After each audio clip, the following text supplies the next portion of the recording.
What is going on, ladies and gentlemen? We're back with some more AGW. And as you see right now, it's only me. And I'm gone. And I'm back. And I'm gone. And I'm back. And we're good. How is everyone doing today? I already see Critical Pepe is first in chat. Welcome, welcome, welcome. We're going to have some amazing matches coming at you guys today. God Dog is on his way. He hit every red light on the way to work. You know what I'm saying? When are we going to move on to hovercrafts, right? Little personal airplanes that we just zoop over to work, or maybe a drone that carries us to work. So we don't got to worry about traffic anymore. Like, traffic is so 1990s, right? Gosh, who needs that stuff? But today, we're going to have us some sick games. We've got Atlas Gaming and SFG coming up first. Could we get the brackets, Mr. Producer Man? That'd be great. Not the bracket, the you know what I mean. You know, this thing. Yeah. Ooh. Wow, you guys really did want to start the day off with a barn burner. We've got the top two teams going at it. Only one of them can win this. If SFG can beat Atlas, we're going to have a tie at the top. We are going to have a tie at the top. This is the end of another week of the AGW. And we're having the blob has kind of spread out now. We kind of have a top half and a bottom half with 8766. Boot Nation and Meditate, the two favorites coming into this season, sitting at 3 and 4, showing that this western side of the bracket is very, very strong. All the teams able to take matches off of each other. And now we've got, three teams sitting at 4, still in it, still trying to fight to work their way up, but it's going to be really hard to get into those top 3 spots at this point without a huge turnaround in the last matches. And I don't know, man. I don't know. It's going to be tough because I know Boot Nation and Meditate are looking to bring this back. They're looking to move up those leaderboards. And today, Atlas and SFG, they got to play each other. So, only one of them is going to be taking a point coming out of today's match. Yeah, boy. That's what we talking about. Whoo! All right, I'm already tired. Where's my co-caster at? I'm already tired. It's early. LeBaker, Aggie, what's good, boys? How's everybody doing today? Lonely. I am, man. I'm lonely. I'm lonely right now. It's lonely out here. It's lonely. Oh, so lonely. What up, Apeiron? How's it going, bro? It's early. I just woke up. Just put down a coffee. Kind of want another one. I got my celery juice. You know what I'm saying? Sensi in the house. Welcome, brother. Welcome. No gold for you, sir. No gold. We should wait for our last match. Okay. You guys are going at it. I don't got no gold either. Okay. Is it because Apeiron isn't here yet? Salary juice? All right. So we got a big match right here. We got Jay Bonito versus Gap coming out. Match number 1 today. We're jumping right into it. We're getting right into the action. These players are ready to rumble. And if you take a peek here, you look at the focused face of Jay Bonito. Gap almost looking like, I'm too good for this. It's too easy. This is what I do every day. Big bro versus little bro. Oh, are they? They do have very similar noses. Are they brothers? Oh, that'd be cool if they're brothers and they're on different teams and they're both fighting for the top. I would love if that was the case. All right, so here we go. Gap, Jay Bonito, getting ready for action. They're going in with the knockup right off the bat. Very nice. Getting in a couple zips, a couple zaps. The vault comes down. Looking to get a nice little... Oh, okay. So what he did there is he pulled the aggro of basically everything on to that Guardian, and which could mess up the card play coming out from Jay Bonito. May have, but now the drag to bottom getting massive value as well. Just smacking all of these apostles around. Now he's going to jump in with the ready to the slam.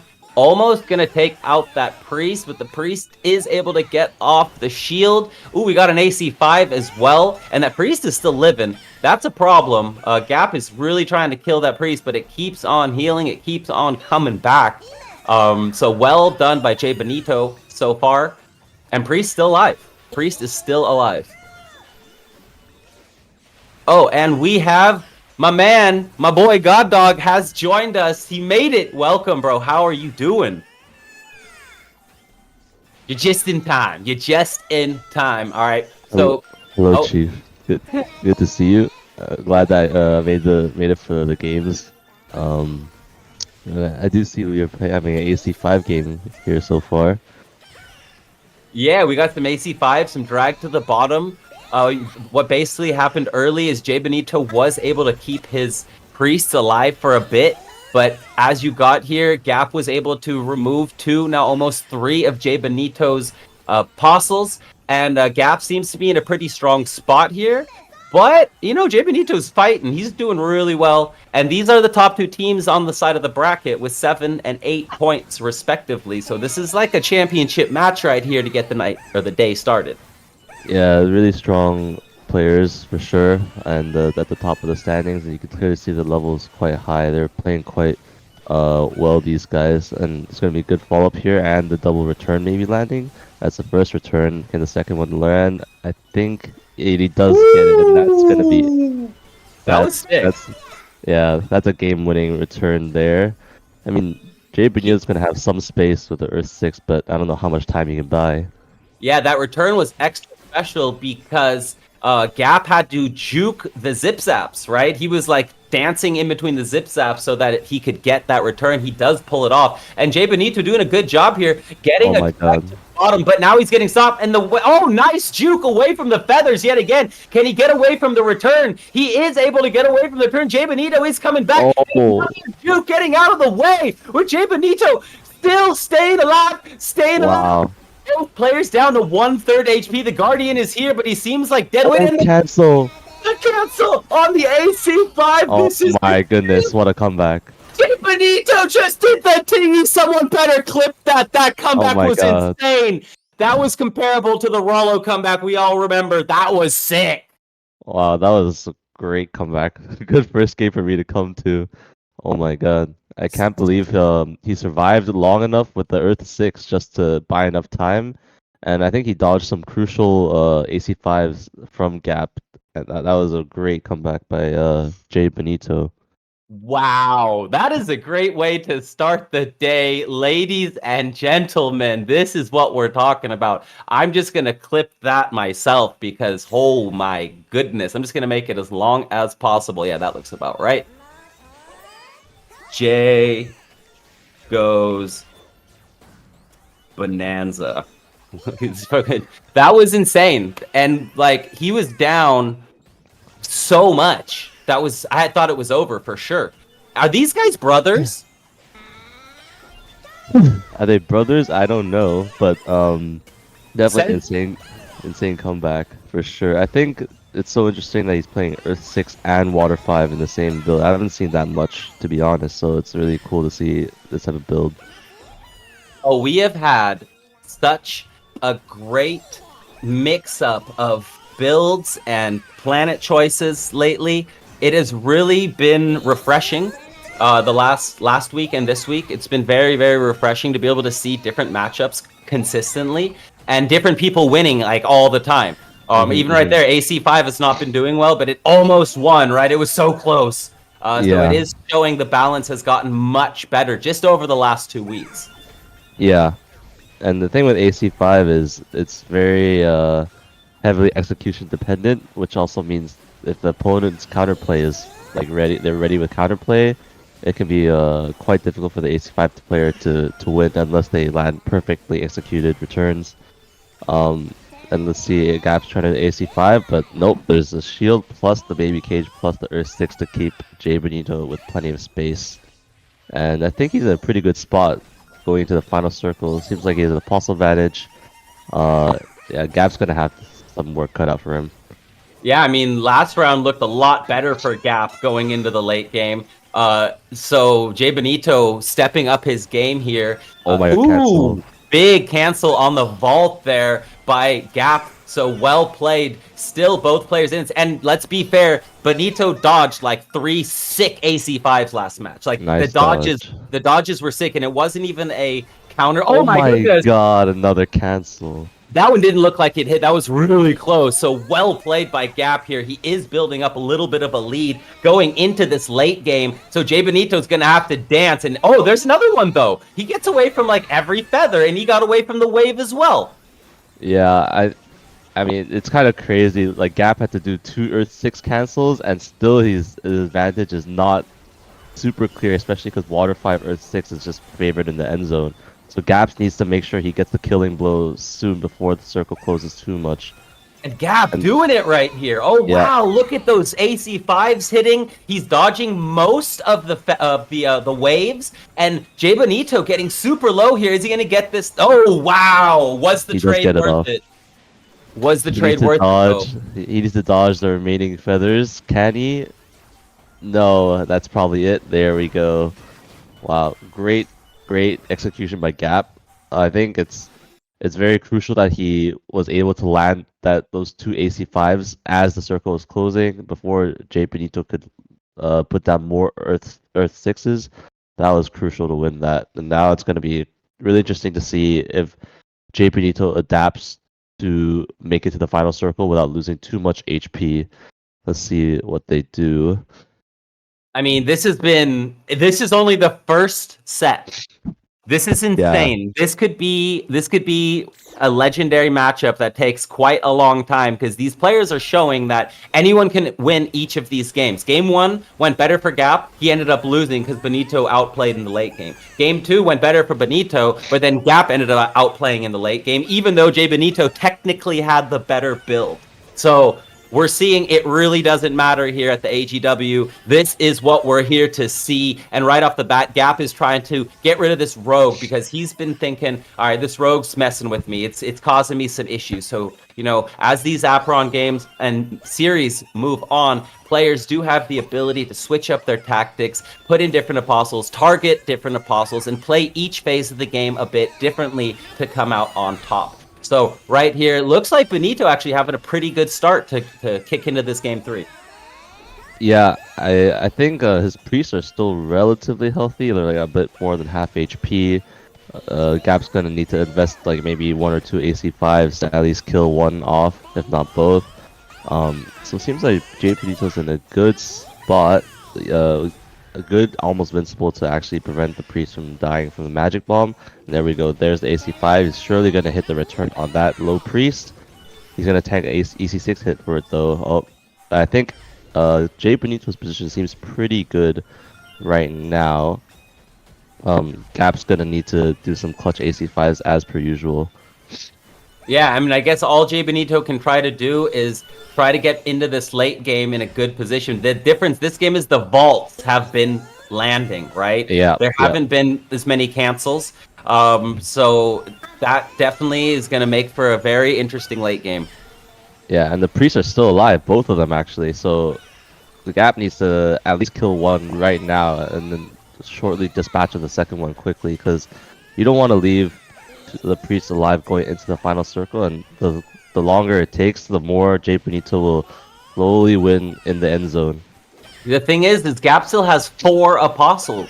He's got everything left on the map. This is an odd little end game, right? Jay Benito still with 2, still has a priest, so they don't do any damage though, right? They're not doing like any damage whatsoever. And now it's really going to come down to this late game, and with Jay Benito only having 2 apostles, that might be an advantage because he's going to get much better card draw. He's going to be able to use his nice moves much more often with having, waves going all over the place. But right now, still super even. Super even. And the Earth 6 does come out, so he does have some space to work with Jay Benito. The advantage that Gap does have with these apostles is that he does have some CC to cancel Earth 6 or Water 5. He does try to cancel here. Does he get it? He does get the cancel. That's actually massive. That's game changing. So now Gap needs to take advantage and run some AC5s and hopefully hit them in order to win. And then there's another one. Oh my god. That right there was the GG session from Gap. He threw out the feathers, stunned with the zip zaps to cancel the vault. The first feathers came in as the second feathers went out again, and The Wow. rest is basically history. Gap with the reverse in the first set. Jay Benito fighting really, really well, putting up a great battle there, but Gap came out on top. Yeah, I think the craziest thing about that last game is that it looks like a very dominant win on the side of Gap, but actually, if he didn't cancel the first Earth 6, the game would have looked very, very different. It's very possible that Jay Benito would just be able to spam Water 5 and Earth 6 after he cast the first Earth 6. So the fact that Gap could cancel not one but two of the Earth 6s in the final zone made the win look much more dominating. But actually, just a single cancel just made all the difference.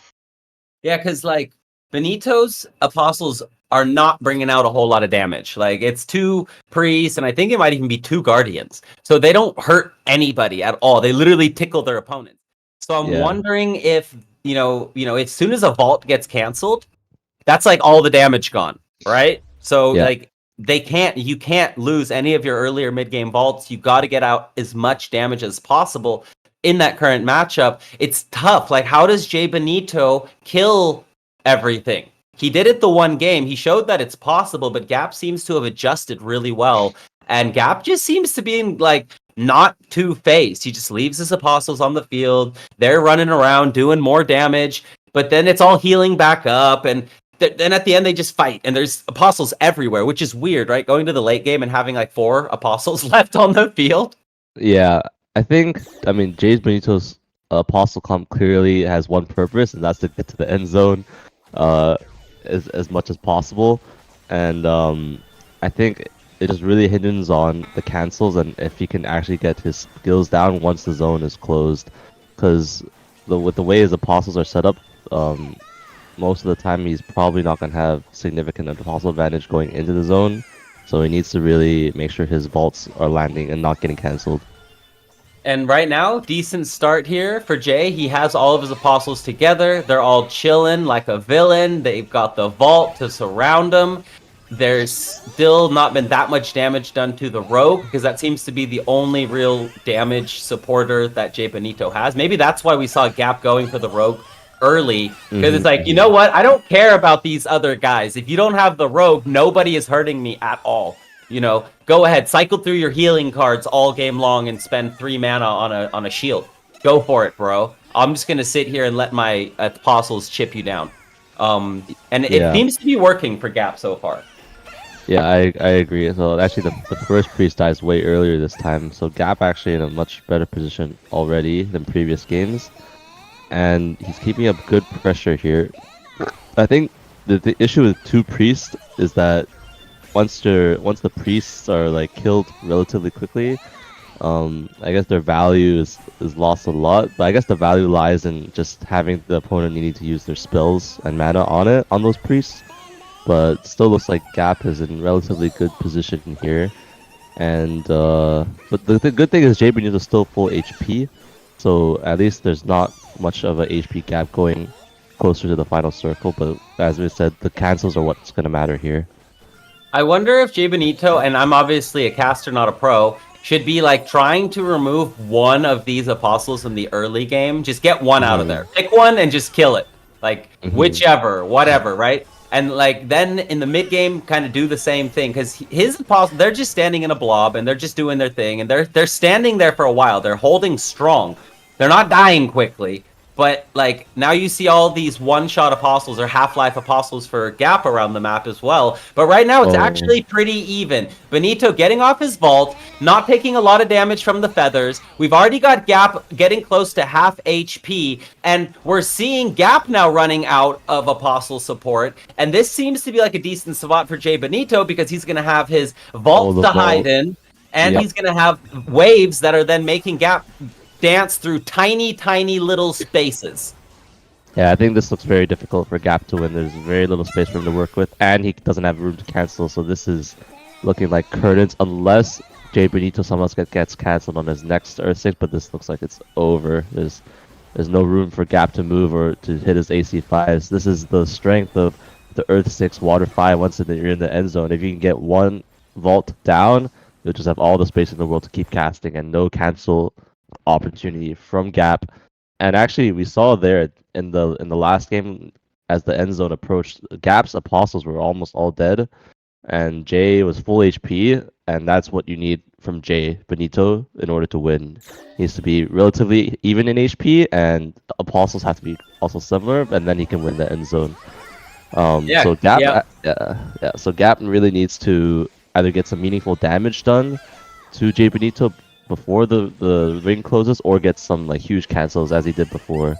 It's hard though, right? Because there's always this one or two priests left on the floor, and then it's like they're just healing the whole time. But okay, wow, this time Gap going hard on to that priest, really trying to take it out right off the bat. Boom, another warrior used on it. But look at the waves! Look at the Wow. waves protecting! He's getting everyone, and now he's going to protect with a vault as well. And even if this priest drops, and Wow.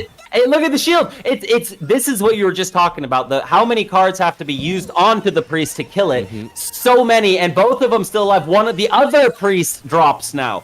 Gap Yeah. actually had to switch targets from the one-shot priest onto the other one. It does end up working. Jay Benito has taken a good amount of damage trying to defend that priest, and oh my goodness, the smash from the Guardian cancels another vault. And we talked about it. This is one of the win conditions for Gap, not allowing these vaults to come down in the early to mid game.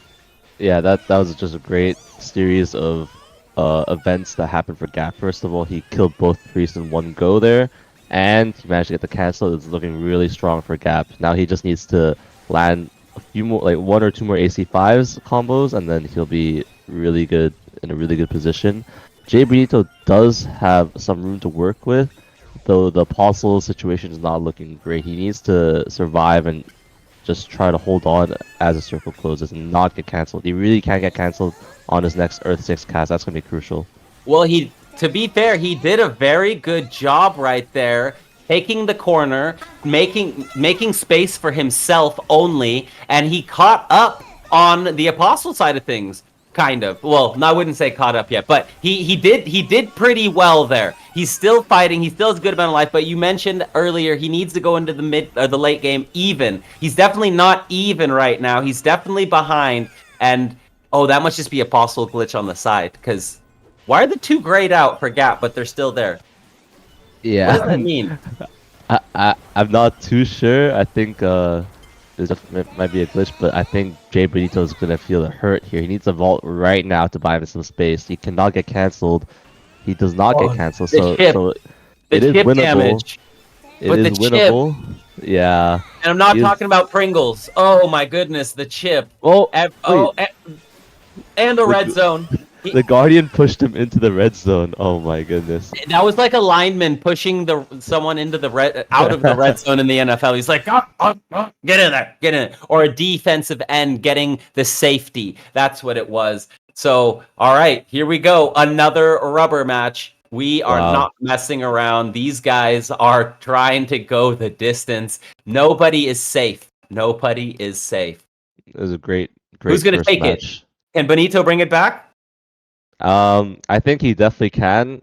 But I think we saw Gap figure out something in the early game of that game where he killed the priest much more efficiently than in previous games. So if Gap can replicate that, I think it's gonna look really good. All right, let's see, Gap. Can you play consistent, sir?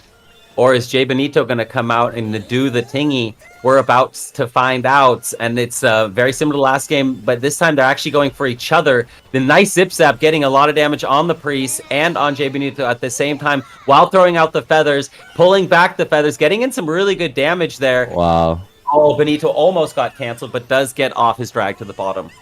I think this might have been a mistake from Jay Benito. The priests were grouped like early on, and it was very easy for Gap to get good value from damage onto the double priest. And already one is dead. Second one is surely to fall soon. And is the rogue from Jay Benito also dead? Wow, he only has 2 apostles left. So quickly. Yeah, that was wild.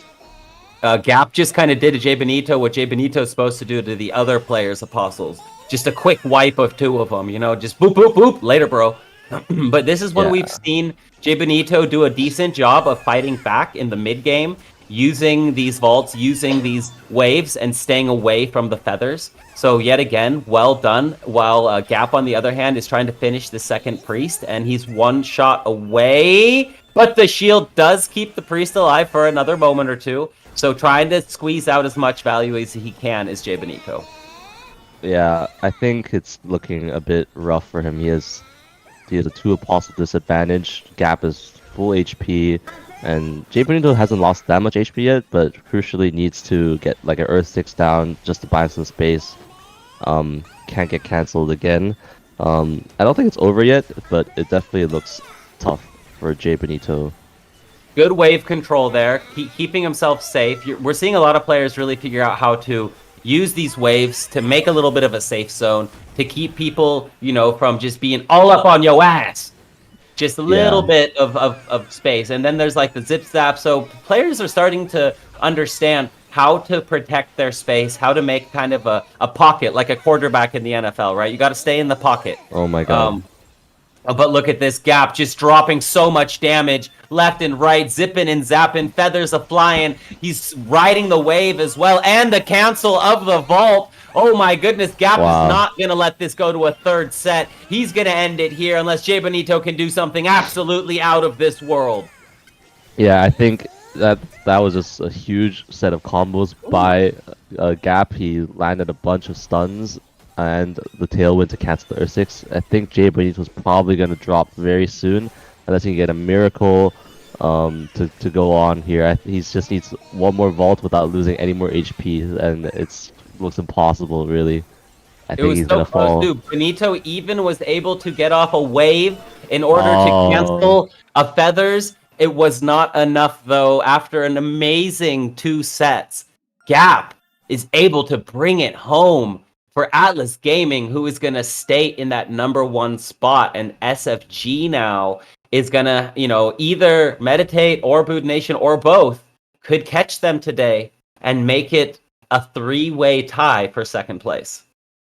GG, well played to both players. That was a great first game. I think the level was really high in those games, and Gap made it look pretty simple, but actually, in my personal experience, this matchup can be very difficult if you're not playing on point, canceling, killing the apostles efficiently. So Gap definitely made that look really strong. GG. And confirmed they are not brothers. Sensi, you troll. You troll. They had similar noses, bro. I was like, no way. They might actually be brothers. They have the same nose. They totally got the same nose, bro. Could have just made that up, but well played. Brothers or not, they were brothers in battle right there, and they pushed each other to the limits. They made each other adjust. They made each other switch it up, swap it around, and it was a great show to watch. So amazing way to start the day. Gotta love it. God Dog's here. We're at full force. We're ready to rumble. And yeah, we can jump right into match 2 because I think Logic has to go. So we'll jump right into match 2 and then we'll take a break after that. So, if you didn't grab your popcorn, if you gotta pee, you gotta hold it. You gotta hold it. You gotta wait. You just gotta wait. So that's yes. We can go into match 2, Mr. Producer, sir, so that Logic can stay on his time schedule and not miss his tingies. And they're against Crypto Insiders, who are also, I think, sitting at 4 points. They're still alive. They need this win as badly as Meditate needs it for Meditate to move up into the top positions. So, Logic better not come in here and slouch today, or else they might be in trouble. Oh, I don't think he'll be slouching. He's always, a sharp competitor. He's always a willing competitor and always ready. So I think we'll definitely see his A game. Oh yeah, no, he's a warrior for sure, no doubt. He's not one to slack. But we've seen in the AGW, anyone can lose to anyone on any given Sunday. And very true. As the matches are counting down and as it's getting closer to the end, every match is becoming so freaking important. And as I said before you got here, Meditate and Bood Nation are not currently in the top 2 spots. They're sitting in third, tied with one another, meaning, if they don't step it up a little bit, they might not win. Neither of them. Because that was strong. Yeah, I think that just goes to show the level of competition we have is super tough and super high. A lot of these guilds are extremely strong, and just because you were at the top before doesn't mean that you'll remain at the top. You know, like the competition is constantly evolving, and I think we've seen really strong level from all the players across the whole AGW leagues, and I think it's really close fight at the top. It's gonna be really interesting to see who can actually clutch up in the last few weeks of the AGW leagues. So we're about to find out if Meditate or Crypto Insiders is going to be able to take this match. It's going to be Logic against Singur 7581. And, you know, Singur, you got to step it up today, my dude. You got to do big thingies if you want to take down Mr. Logic, because I know this man is coming for blood. And then we're going to have some more great matches for the rest of the day. We're going to have Tate versus Nailith, Gonzaga D versus Mark Lazaro, Potestaten, one of my favorites, versus Nikora, and LeBaker versus Pepe36. They're already in chat, chit-chatting a bit. So, you know, thank you guys all for coming out, for supporting the stream. If you're not following, make sure to follow. I'm sure you guys are, because you guys are the best. Storm Farm, PGK, Toby, LeBaker, Wicked. What is good, everybody? My boy Nailith in the chat. What's up, homie? How is everyone doing today? We appreciate you guys, and it has been a great show to get this all started. Yeah, I love seeing all like the South American representation in the chat because they always just type yeah. It's so funny. They're excited, man, and they know how to show the excitement in chat. So how about this? Everyone put a yeah in chat. You know what I'm saying? As we go into this next match, let's drop it in chat to support, and you know, just to show the hype and the love we get from South America. It's amazing to see on a basically daily basis. And here we are, Crown and Logic. Crown looking really ready. He's zoned in. He's bouncing. He's shaking that elbow. He's doing the hair. He's ready. He is so ready. And Logic's just looking calm, cool, collected with his, you know, signature hat on. I love the hat. It's so like he has, you know, people talk about branding. He's done it. Like Logic has done it when it comes to his brand. Like people know who he is. They recognize it right away. Like he can't wear a different set of headphones. He can't wear a different hat. He can't wear a different color shirt. It's not acceptable anymore. He just has to rock it all the time. And people know. Look at your hair, though. Look at all that hair coming down around his headphones. Logic. Oh yeah, wait. Greasy gamering over there. Logic. Okay, I see you, bro. That's what's up. He's probably been out in the hyperbolic time chamber with all these games going on right now. Yeah, I didn't see the hair until he turned his head a little bit to get the side profile, but his hair definitely looking nice and long, you know. Hell yeah, he wants to. We can do a little thing, Logic. I'll let my hair down. We can let it flow. We'll do a photo shoot where we let our hair flow. That's what's up. Okay, Alright, we're jumping into the in. game, and then we see the Zip Zap coming out, and the Leaping Shield does dodge the Leaping Shield bomb, and the Baby Cage also to come out. So he's playing Earth 5. Nice cancel by Logic. So Crown is playing Earth 5. And Logic is playing, I believe the Pizza Rollers in Earth C3. Yeah, it is the Pizza Rollers. So I've actually been seeing quite a lot of the Pizza Rollers from top players. I think Sensi runs it, and some other top players also run it. It seems pretty strong at the moment. Oh, did Sensi switch to Pizza? I mean, Sunscene was playing Pizza Cutters for the first 2 seasons because I gave him a planet that I initially bought for like staking or something like a long time ago. And I just sent him that, and he got really good at it, and he was using Pizza Cutters in the early seasons, getting like top 30.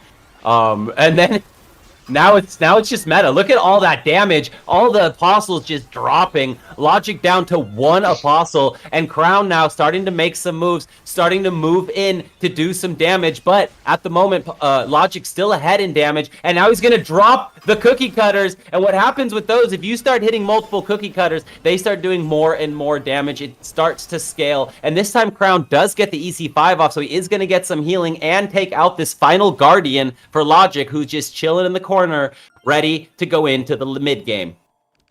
Wow, he completely took his hands off the keyboard, did a little stretch, and now he's just back into it. That was so funny. Somebody clipped that, actually. That was funny. Somebody clipped that little moment from Logic. That was perfect. Oh, Looks so relaxed, not a care in the world. He's so confident he's gonna win this game. Oh, but he does get canceled on the last pizza cutter. Maybe he's getting too confident, you know. He's not over yet. He needs to still finish the job, and it's not over yet. Looks like Crown is in a tough spot though with the Zip Zap battle. He's gonna lose this one, and it looks like surely it's gonna be curtains for Crown. He is just gonna slowly die like, to the Zips. But like for real though, Oh my God. a clip of Logic sitting in the corner, cracking his fingers, shaking out his shirt, and then a clip of him finishing it off. That was pretty G there. That's pretty cold.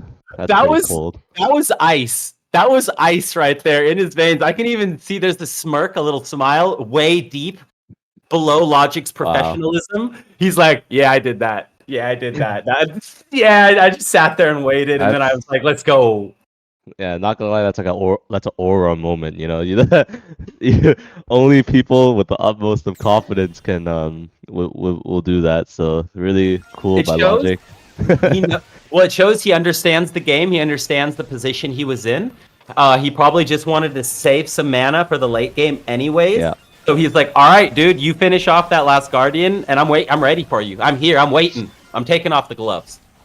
Yeah, I mean, great. The fact that he just completely stops moving, he doesn't even want to move to get the cost reduction from featherweight. Just completely just thinks I'm gonna win no matter what. But we get into the second game here. So I think the really cool thing about pizza cutters is that it's kind of like a AC5 of sorts, where you're still trying to like hit them close to the front of the hitbox, so you get multiple of the pizza rollers to hit.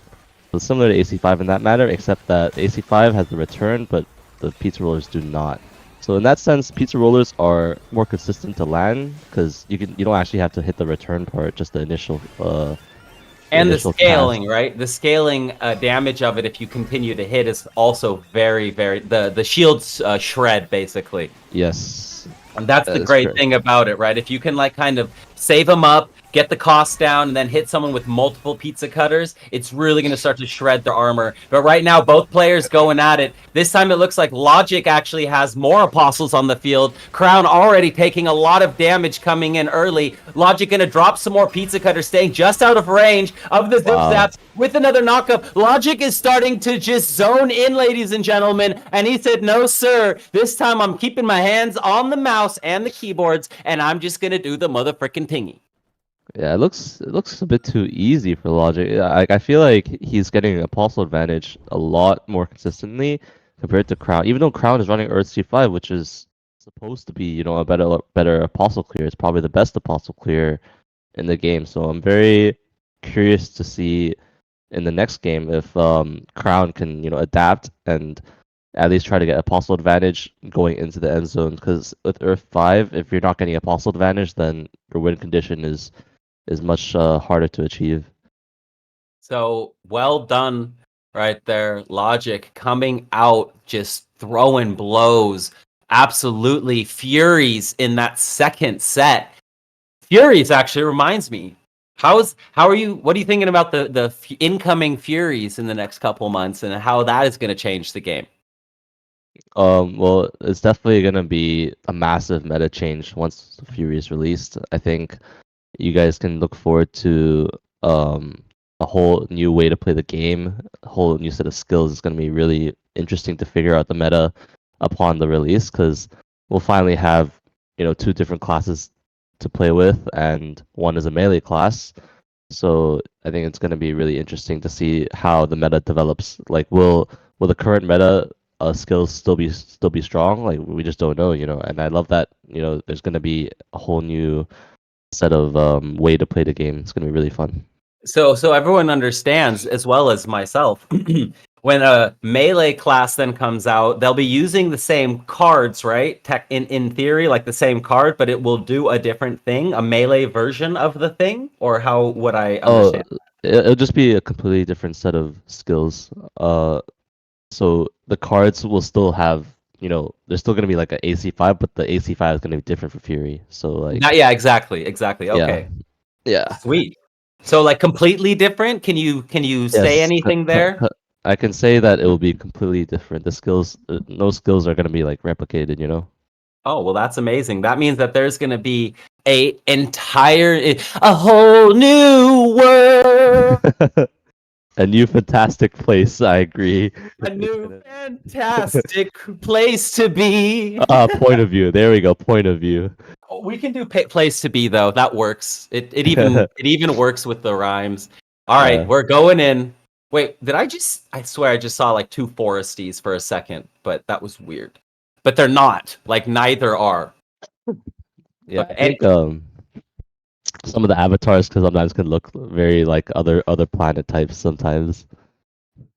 But either way, here we go. Crown now needs to do the tingy. He still looks focused. He's got piggies on his heater behind him. Maybe that's his piggy bank. Actually, that's kind of cool that piggy as like a stream background thing. And he is ready to room play. He needs to bring this back down one set already. They're going into set number 2, and let's see if he can do it or if Logic is Scorch just Brad. gonna. Oh boy, he's definitely switching it up. Wow, the Scorch Brand. I like the adaptation. You know, just try something new, something different. Seems like because the previous games were a bit too dominant, where if you know make a pretty big change, at least trying something different. And Scorch Brand obviously extremely strong in the meta right now, so I think it's gonna be interesting to see how But I this have a game question goes. about that. His Scorched Brand barely did anything because it was only hitting one Apostle in the corner. It didn't do that much damage. It didn't give him that much map control, it felt like. Hmm. So, maybe not the best placement, but it is a good early game so far for Crown. He's doing pretty well. He is... no, not anymore. Now he's down on HP because Logic is just throwing haymakers left and right. Oh, Crown gets canceled during his knockup. There's a lot going on right here. We've got all kinds of circles, not protection, but stun circles. And now he's Oh trying to bring out my another Scorch god. Brand. Wow. Logic is being very mean, very rude. Logic is putting on a lot of pressure. Kind of just like was playing in front of Crown's face for the whole duration of the game, but that's what it takes, you know. It seems like Logic's game plan is just to pressure as much as possible with Zip Zap and keep cutters in his But face. But right now, Logic is sitting over here against Oh, Crown and the Apostles. He did take some good damage. Crown does get away, doesn't get hit by the double pizza cutter, is stunned up, but not taking too much damage. Oh, he needs to move. He this can't might get be hit it. by it anymore. This might be it. Ah, panic!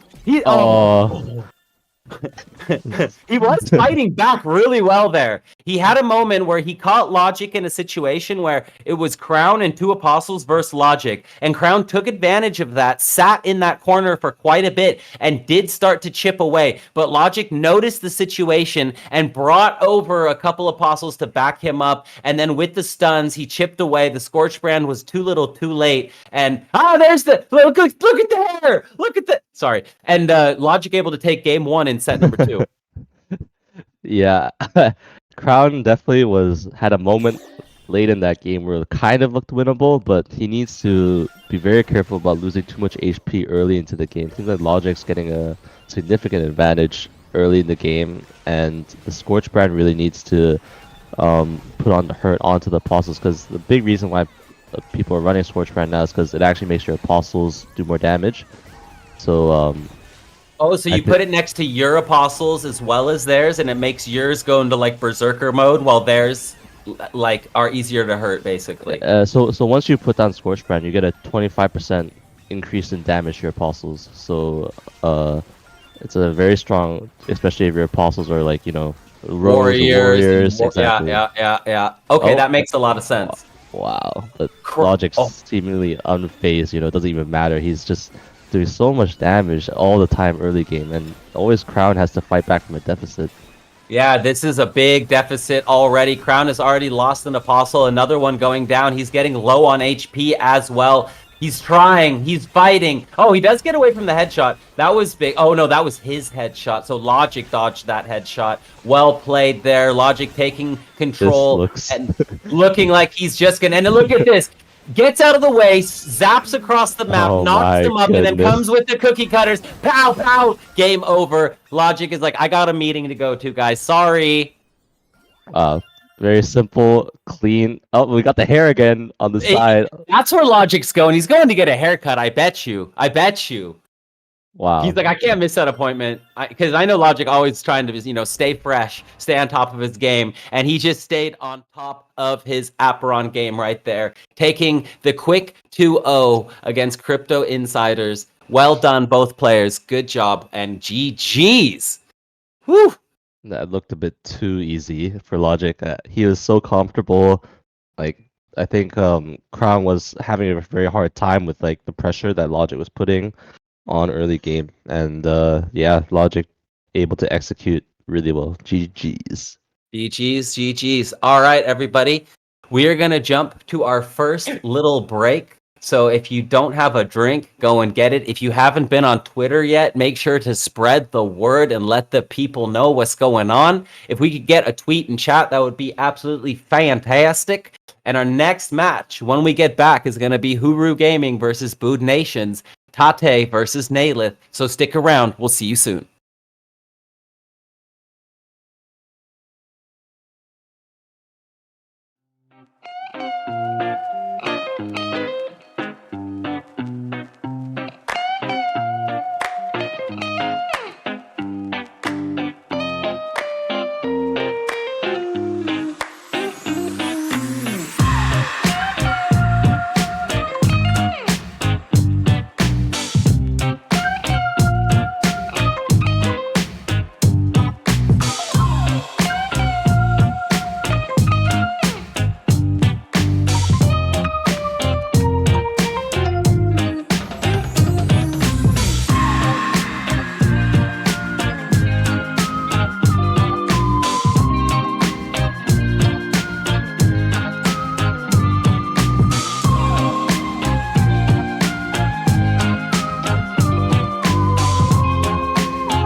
Wham bam. Thank you, ma'am. We are back with the master plan.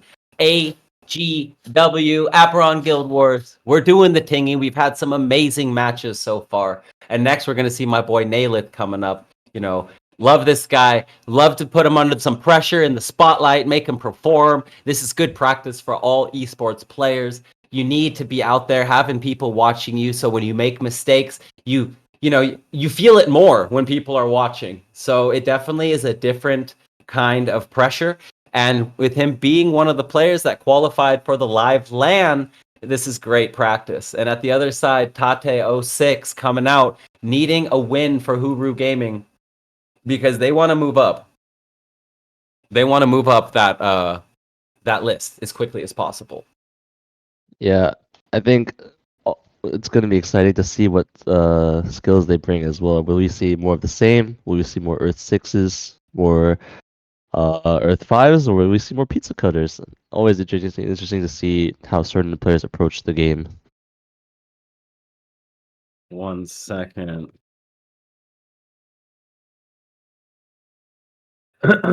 Yeah.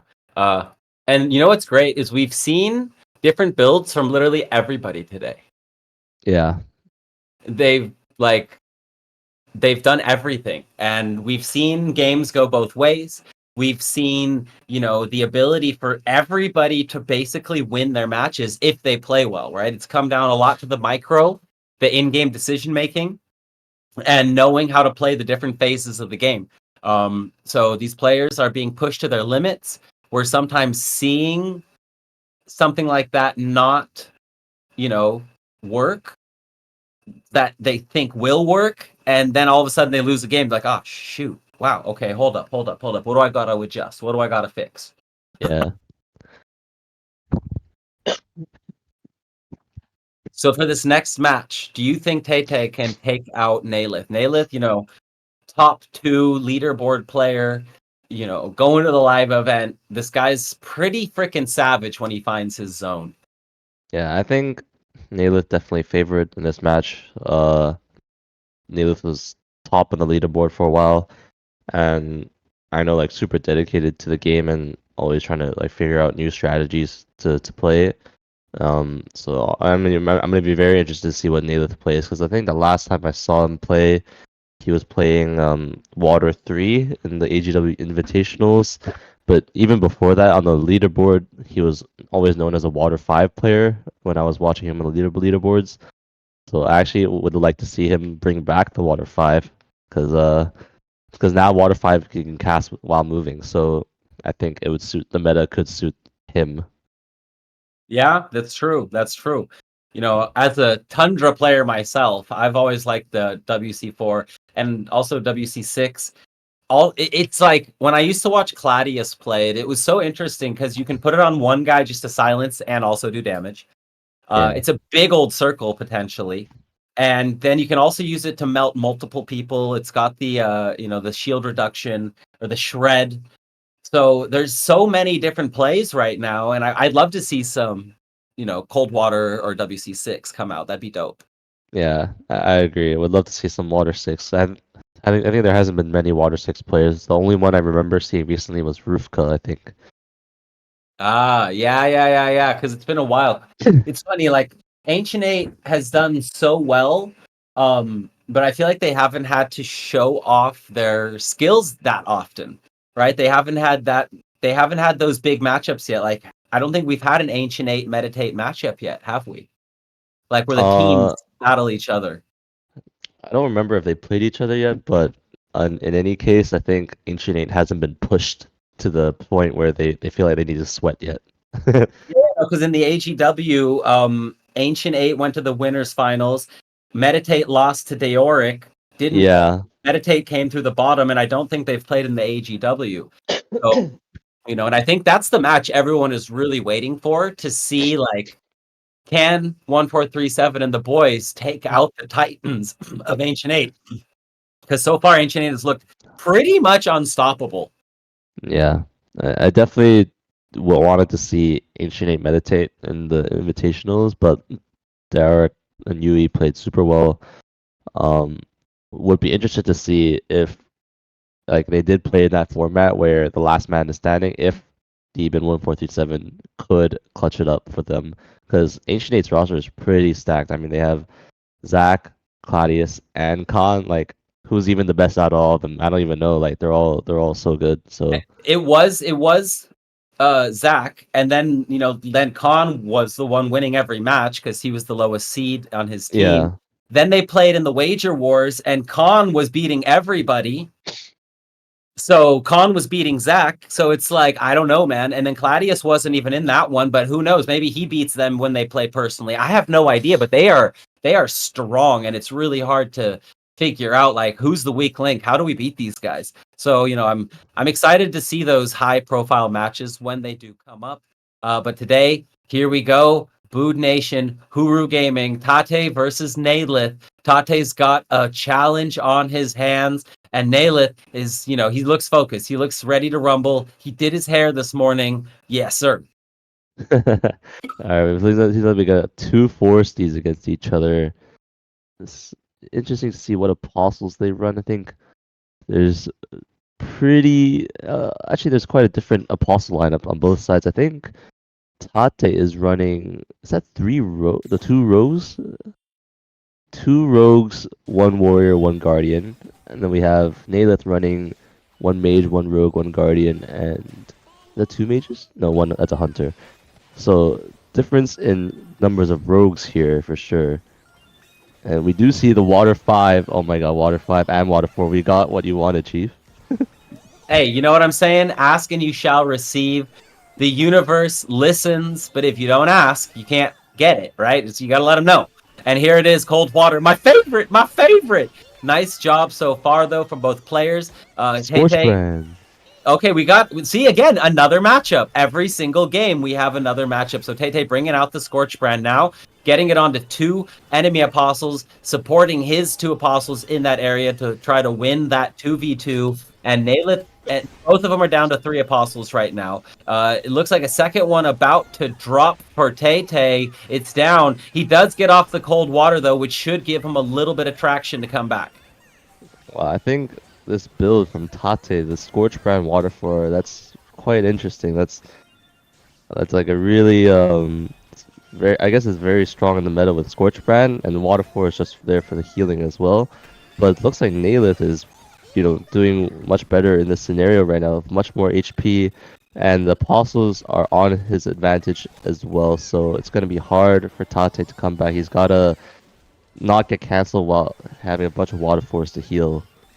Yeah, these water 4s are going to be super important now. They are getting good value at the moment, but not quite enough. He's down now, down to basically one apostle, and he gets his water off, but then he gets hit by the wave. So and he's going to get canceled on that one. So big plays by Naylith, and Tay-Tay is already down to about a 4th HP, taking those final... Over. Oh yeah, he needs a miracle now. He needs an absolute miracle. He's just getting tapped over in the corner. His healing is being negated by apostle damage, and now we're seeing the rock and roll start to come out for Naylith.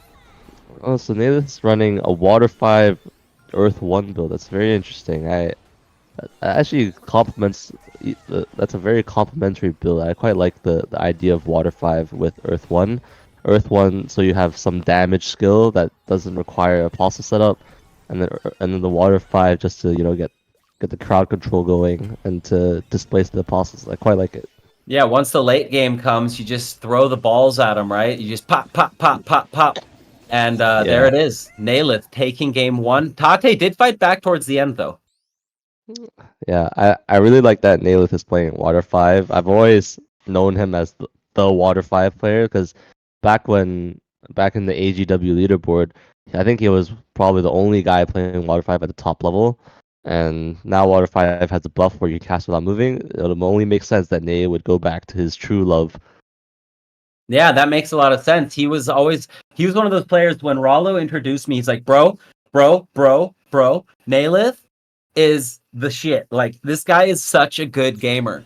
And he gave him a planet that at the time was not like great, but it had a plan. There was this build that we'd come up with.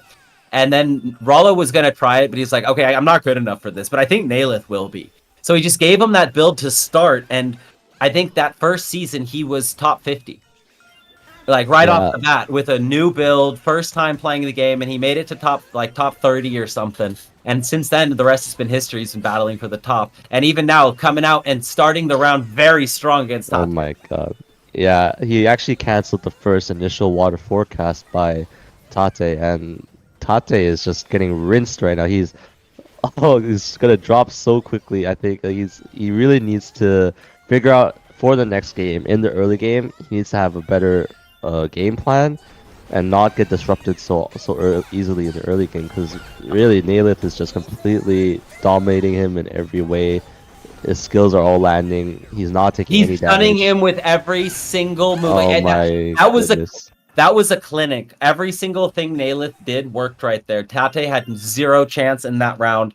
I saw 2 rogue slide traps where like there's nothing Tate could do. Nalith's just like whoop whoop, stun, stun, another stun, rock and roll, drop it like it's hot, drop it like it's hot. So wow, that was really clean play by Nalith. Yeah. Um. Also producers, it's 1-0 Boo Nation, but yeah, I think it's really crazy that they was so dominant in that last game. I mean, pretty much everything he casted hit almost optimally, and Tate I think has to really, you know, figure out, okay, I need to adapt in some way. What should I do? Whether that be a apostle change or planet change, he's got to do something where Or the both. early game, yeah, or both, where the early game is not so one-sided. He's got to dig deep. Yeah, no, that makes total sense. And that's the great thing about Apeiron and this best of 3 format is you have a chance to adjust. Well, you have multiple chances. You can change your apostles between games, and then you can change your planet and completely swap your apostles between sets. So there's always opportunity to switch it up. Tate looks zoned in, he looks focused. His back is against the wall, but here's his chance. While on the other side, Nalith just looks like very relaxed, very chill, ready to do this. Seems like Tate's adaptation just to take out his guardian and put in another warrior. At least something different. Let's see if he gets cancelled on the first cast because Nalith was looking for that first game. Nope. Okay, so he does get the water for off. That's already a much better start. Yeah, you got to start off and not, and it's funny because when I play, the first thing that they do in the first game, I expect them to kind of try to do it again in the second game, especially if it worked. So it's Yeah. this evolving chess match that you have with the other player where they also know that and they're like, yeah, well, that I am gonna do it again because he thinks I'm gonna change it, or I'm gonna switch it up because I think he thinks he thinks, I think, you think, we Yeah. think, we all think, kind of back and forth that we love. And I think that Nalith is kind of getting away with, just a crazy amount of just damage. Like he's just piling on the damage. Oh The my game is god, tell almost me how you over, really like- feel. Tell me how you really feel, bro. That is insane. Oh. This is a absolute molly schmopping right now. Nalith is hitting absolutely every ability. He's doing anything he wants. The orb shots have been huge. Oh my god. And pow! Tate goes down. Nalith is jiving right now when he's in his seat. He's feeling it. That game was so fast, I didn't even know what really happened. Like, what? How did he lose so much HP so quickly? Like, I think, wow, Nalith, his skill usage is so clean, and he rarely, misuses or misaims his skills. And actually, what I noticed about Nalith's early game plan is he'll set up 2 waves, water 5s, where they're right next to each other, so they're overlapping perfectly, and he'll just control one side of the board and stand on that side of the board. So he is very difficult for Tate to get any sort of meaningful either damage or like space against Nalith once he starts the wave combo. Let's see what he does. I think if it's like last time, he'll do 2 waves with the card shark. There we go. Then we get the card shark. Now the second wave is going to come out shortly after the first wave. But he does look a little bit different this time. It's like segmented in the middle, whereas last time he was segmenting the map horizontally and vertically. So this time it's more of a vertical segment. But More damage, right? He's going for the higher damage this time. Little less crowd control, little less duration. but just trying to probably get those apostles down as fast as possible. And right now, this has been the best start for Tay so far. This is even. He's starting to take damage again, though. Every time, all of a sudden, out of nowhere, Nalith just starts to do so much damage. And Tay is struggling to deal with it. Yeah, I think what Naylith does really well is he saves whenever he has Tailwind Dash and like a follow-up Leaping Shield Bonk in hand, he'll Tailwind and then always guarantee that the follow-up or the Leaping Shield Bonk lands after the Tailwind. So really good usage of Tailwind there. And like you said, like it was the best start by Tate in this game. And he does have Apostle advantage, but he does also have a health disadvantage. And his Apostles are actually not that healthy. They're quite low, so I think Naylith is actually still chilling pretty hard. And Nayla just sent a drag to the bottom that hit nothing, and it didn't even matter. It didn't even affect the game. It just kind of like went off into the sunset, like he was riding the waves of happiness, and he's like, "I got this, guys. It's all right. It's all right. It's okay." And now Tate's apostles are starting to drop, but Tate's at full health. Nalith is about a third HP down. This is a good position for Tate, but Rock and Roll coming out for Nalith right off the bat, doing some damage, and now Nalith is leaving the waters out, and he's going for the Rock and Rolls. He's trying to save up a little bit of mana, trying to get the costs down a bit, and boom, now this next Rock and Roll is going to cost 1. Yeah, so Naylith's build, he actually has APA combo star on his build. So his autos actually hurt a lot. And he has Water 5 for control and He AP missed. and rock and roll. Nalith Yeah. missed. Whiffed. He whiffing signed on that dash in. So it's looking like Tate in a very good spot now because these waters are going to be able to just stack. As long as he doesn't get hit by the wave, now he's going to be able to probably play the water. Oh, Scorchbrand coming out. Oh my And cancel. Nalith. Oh my goodness, what a cancel. And these There's waves are 3 everywhere. waves.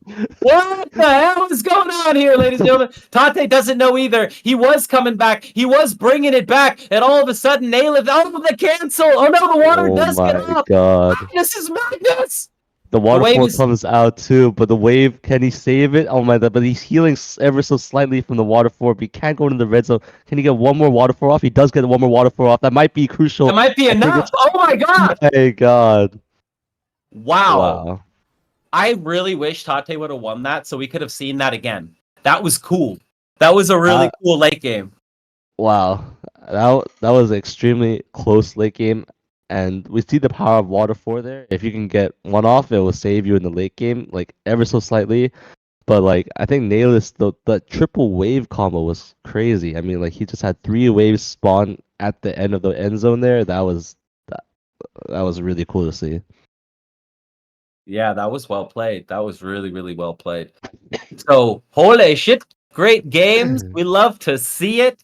So, we are going to go to a quick little break. We're going to get a tweet out for you guys. And the way this is going to work is everyone that retweets the tweet and can prove that they retweeted the tweet is going to be entered into a giveaway to get an Apostle ticket. So, stay tuned. We're going to drop that during the break. And then when we get back, we'll talk a little bit. We'll do our tingy. We'll do the next match. And then we're going to run our winners to make sure to get you guys some prizes for being the best supporters ever. So we appreciate you guys. Good looking. And Boot Nation coming out 2-0 on top of Huru. But that last game was a lot of fun to watch. Yeah, GG's to both players. I think Nalith played extremely well. And was able to set up his win conditions and get a really huge damage early with his CC cards. So really well played by Nalith. And I think Tate showed, he had more in the tank actually. The last game showed that, he actually had a way and a win condition to win. But I think it just took him a little bit too long to figure out how to adapt to Nalith's early pressure. But clearly Tate had more in tank and was able to, maybe take a game off Nalith if they kept playing more. Yep. So, Tate stayed strong, kept his head up, kept competing. You got to love that. That's what you got to do in esports. You can never get down on yourself. Because if Tate wins that game, then maybe he's got it figured out, right? And he's like, all right, I can do this again and again and again. And he starts the comeback. Yeah. And I think what's great about Apeiron is that, once you start the game, because the game doesn't last that long, it maybe lasts like 10 minutes tops, and it's most of the time it's less than that.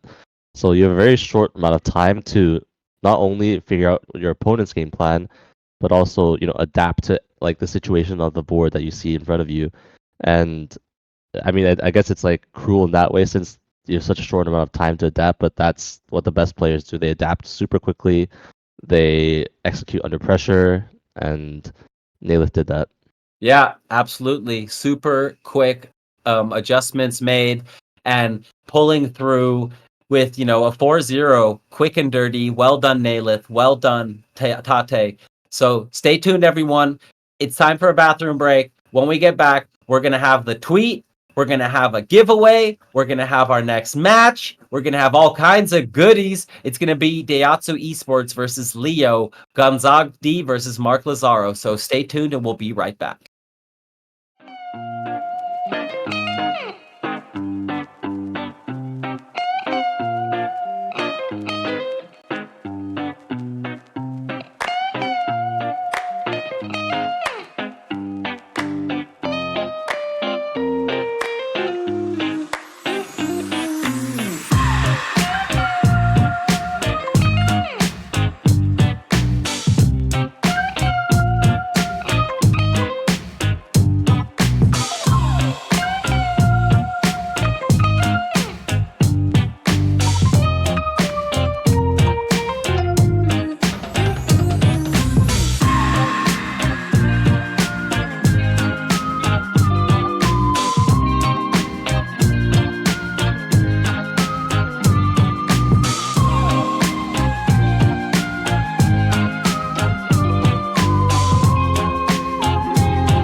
we're back. Sorry about the delay. I had to, I'm back. We're back. We're ready. We're doing the tingy.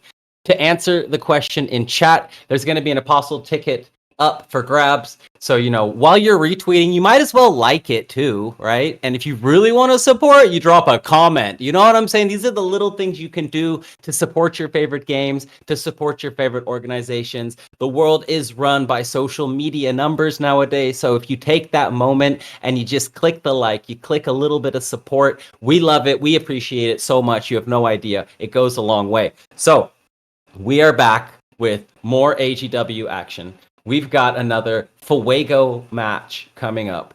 And Gonzaga D, Mark Lazaro doing the tingy. Leo needs this. So does Daihatsu, both of them. Can we pull up the leaderboard really quick, the overall?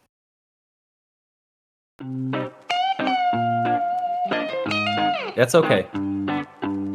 So going into the day today,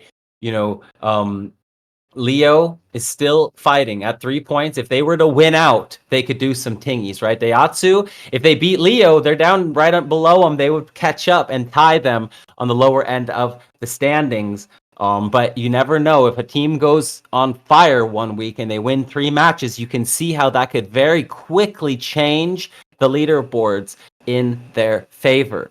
We did see Bood Nation get a win, so they're going to be sitting at 7 points now. We saw Atlas Gaming get a win. They're going to be sitting at 9 points, while SFG now tied for second. Then, we still got a couple really good matches to go. And by the end of the day, we're definitely going to have an even clearer picture of how this AGW Western Hemisphere group is going to, fare and how it's going to look. I think you make some good points, Chief. I mean, look at just the standings between 5 and 11, only separated by 2 points. If you just get 2 wins, that already changes up the whole ranking. Yeah, exactly. So 2 wins, and boom, you get catapulted. And right now, by the way, this invisible thing on stream is Brain Controller by Alien. Yeah, sure. Yeah, sure. Brain Controller. That's actually Coveter. He's our alien. He's controlling the screen. He makes all these magical things pop up out of nowhere. So we appreciate you for that. We appreciate you. And it's looking very clean, sir. Well done. Well done. So, I can applause. That's cool. Twitch is, ever evolving, just like Apeiron. And that's what we like to see. That is what we like to see. I can't wait for the Furies. And, I was thinking about it, the whole PvE making apostles thing. It's cool because there's a story behind that apostle that you mint. You went through the journey with them. You went through the dungeons, the pits. You broke your own personal records. You got the perfect move set that you always wanted.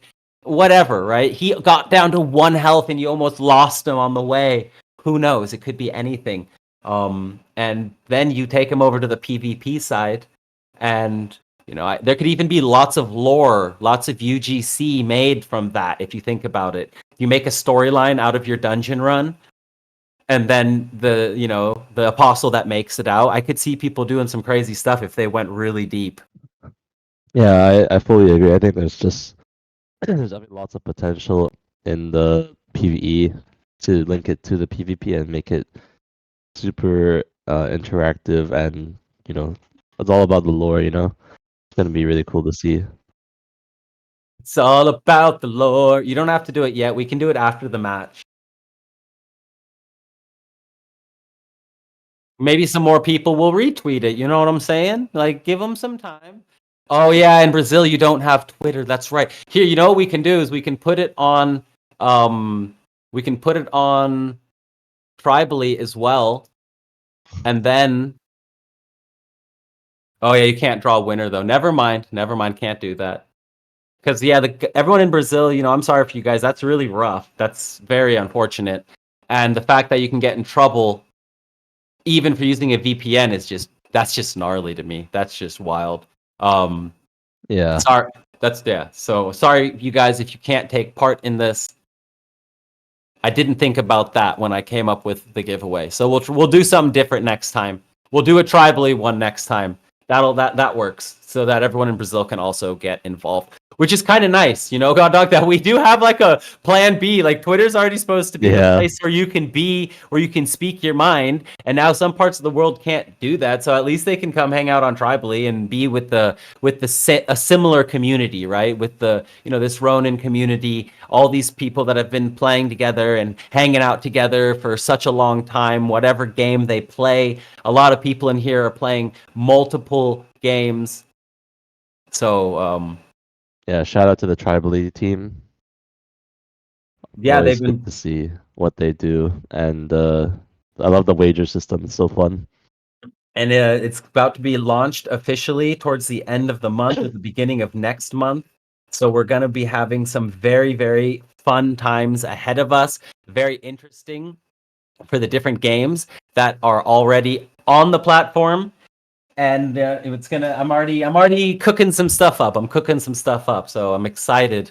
I'm excited for the next step of that. But right now we have Gonzalo versus Mark L. These are both fierce competitors. They're coming out, and their teams both need this dub. To stay alive, they need this dub. They need to start that comeback from the lower side of the standings, and this is where it begins. I love Mark L's Delta. It looks really cool. I love the look of his NFT. He's got some horns. And I also really like the Gonzalo's karst. He actually has a similar karst to me. Actually, is it Mark L on the karst and Gonzalo on the Delta, I believe. Actually, sorry, but really like the looks of these NFTs. And let's see what they run in terms of skills. We do have a Scorch Brand, and he's just playing A4. Wow, I love the diversity we're seeing today. He's playing A4. That's really cool. Every single game. And look at this. So right off the bat, we've got Gonzalo sending Wow. his Guardian out, and everything is targeting his Guardian while all of his mages sit in the back and just tag away. So this was a really, really nice start from Hector's got to be Mark, right? No, Hector. Okay, from Gonzalo. Putting Mark in the corner and getting a lot of damage onto the Apostles and the Avatar. Look at the damage that's already been done from Gonzalo. This is an impressive start.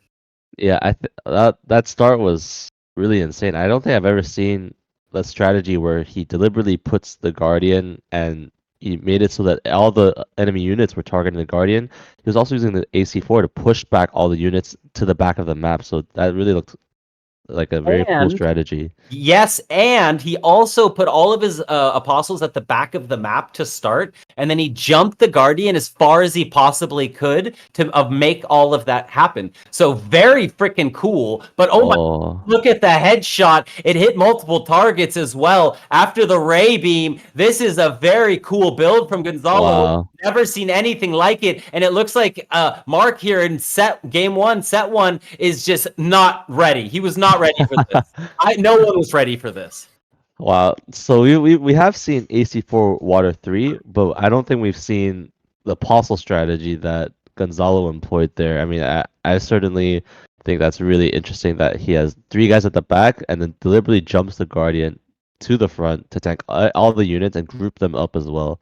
That's a really interesting strategy. That's very cool. Very, very cool. It looked very, very cool right off the bat. I love to see it. And he's going for it again. A little bit different this time, but similar.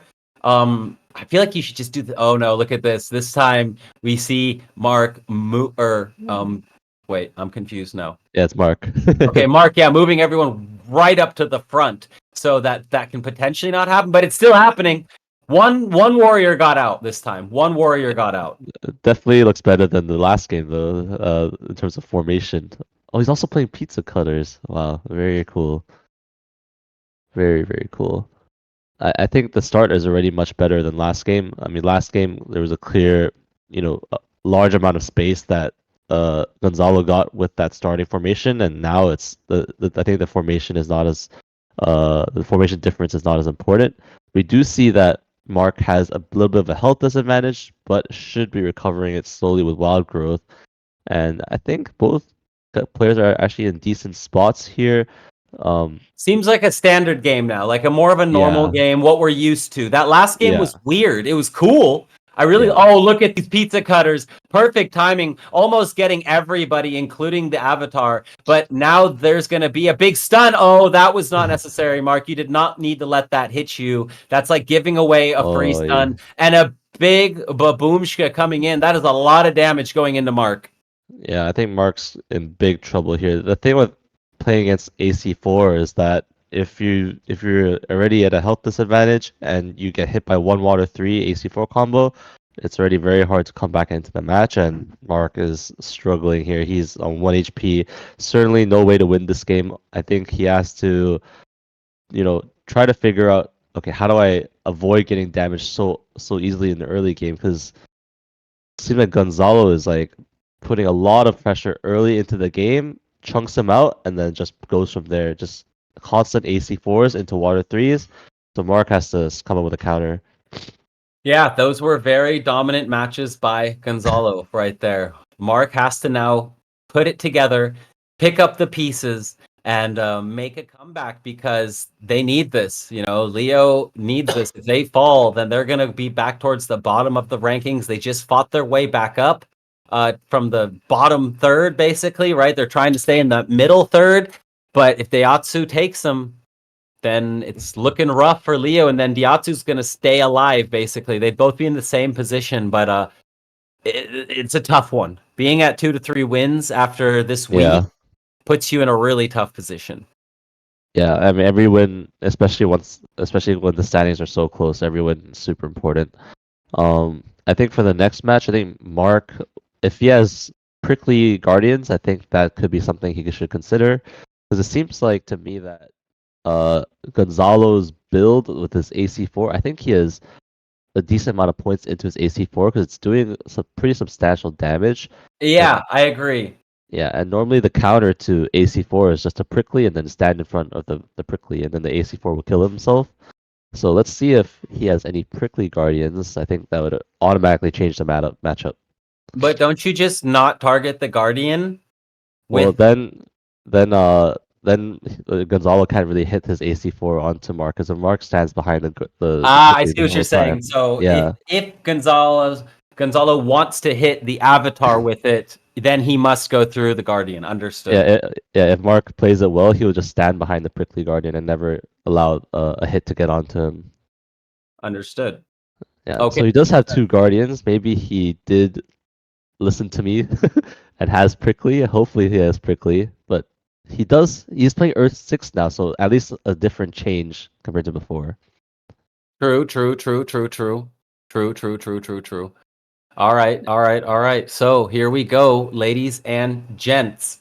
We're jumping in, and Leo back against the wall. Mark needs to do the tingy right here. And it seems like Mark is in the corner. This is kind of reminiscent of game one a little bit, where Gonzalo then came and just kind of cornered him, stunned everything, dropped some massive bombs. Here comes a headshot from downtown, looking to do a tsunami cannon. Pop, pop, pop. There it comes. And Oh, that that's is gonna hurt. massive damage on the Mark.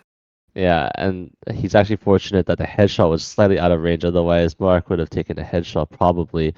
I think Mark just needs to be very careful in the early game about getting into a corner and then just getting hit by that AC4 water 4 because that AC4 did like maybe a third of his health before Mark could react properly, and he's in a very tough position now to win this game. Yeah, he's trying. He's fighting. Oh my god, the Um, water 3 lands and into the AC4 too. This is going to be very, very close to finish soon, I believe.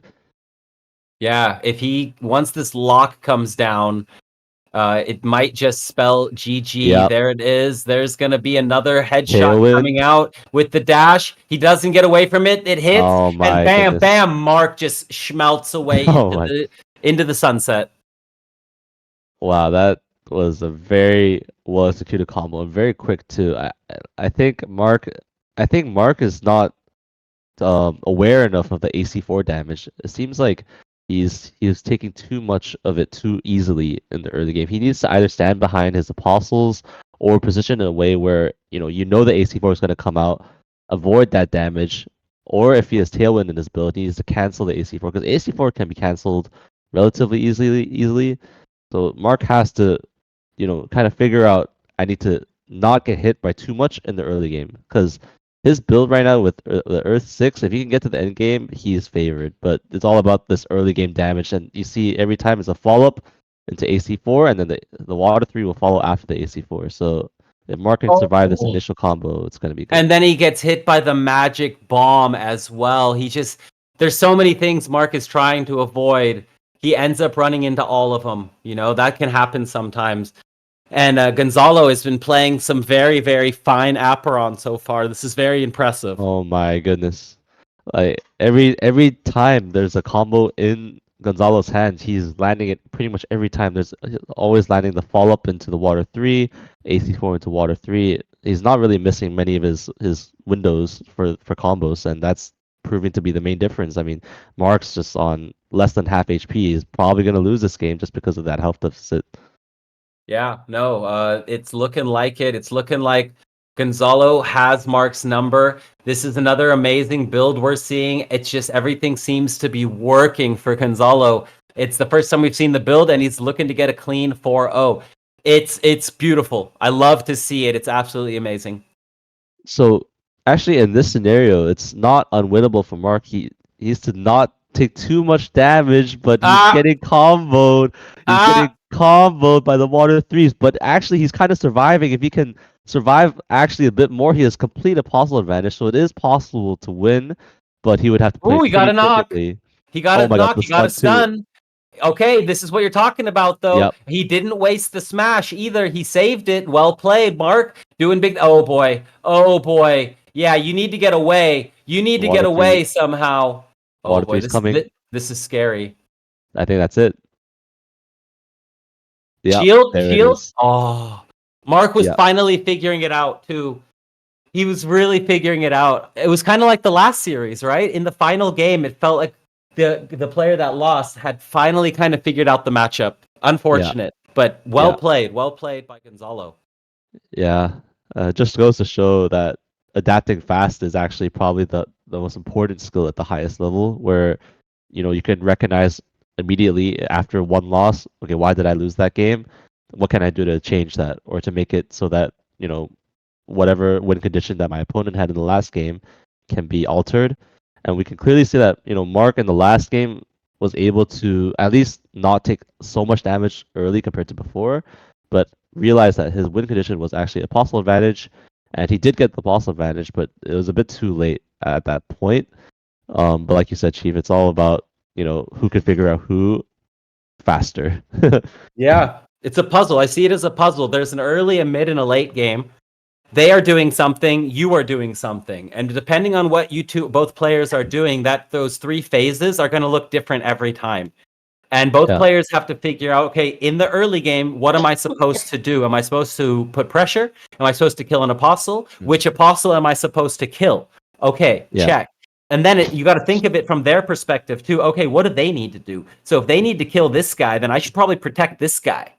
If I Yeah. need, you know what I mean? And then it starts getting super complicated and super complex. And then it comes down to like, well, they did this last time. Are they going to do it again this time? Or can I stop them from doing this crucial tingy at the right time because I know it's coming? Stuff like that. So very deep mind games. The better you get at the game, the more, it's like everything. The smarter you get, the less you know. The more you learn, the less you know. Because it just opens up whole new avenues of thinking that you didn't even have before. Very So, well said. Very well put. I just think in this case, I don't know if Mark has prickly guardians, but he did have two guardians. But against AC4, especially against an AC4 that has more upgraded points, the easiest counter is just have prickly and stand behind them, and then they'll just kill themselves if they AC4. Um, but it just seems like Gonzalo had a very clear game plan and executed on it really really well. Every time he had a follow up, he was falling up into Water 3, and he would never misplace his Water 3. Always very good timing in the Water 3 every time the AC4 landed or a follow up landed. okay, perfect. Yeah, I mean, well played. Good job. And it is time to do the giveaway. Wham, bam. Thank you, ma'am. We're about to go through. We're going to do it here live on stream. Let's see. Little preparation. I haven't seen this before. It's a first time for me. Continue. It's like I'm clicking the buttons, but I'm obviously not. Okay. What's gonna happen? There's the 10 retweets. They're all collected. Entries completed. Who's it gonna be? Who's it gonna be? Who's it gonna be? How does it work? Result code. Giveaway. How does that? Where? Huh? I'm so confused, but we're learning. We're learning as we go. Do we have to like place that link somewhere and click on it? I'm confused. But hey, new tools, right? Looking to improve wherever possible. Okay, so anyways, we need to go to a break anyway, so we're going to try to figure this out while we go to break, and we'll be back in a couple minutes.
And a wham bam, thank you, ma'am. We are back. We've still got 2 more matches for you guys. Next, we're gonna have Dude Ain't Duck versus RGN NA from Axie Plus. It's gonna be Potestaten versus Nikora. Potestaten, that's why I love esports, because it builds these storylines where you remember players due to their performances at certain points in certain metas, right?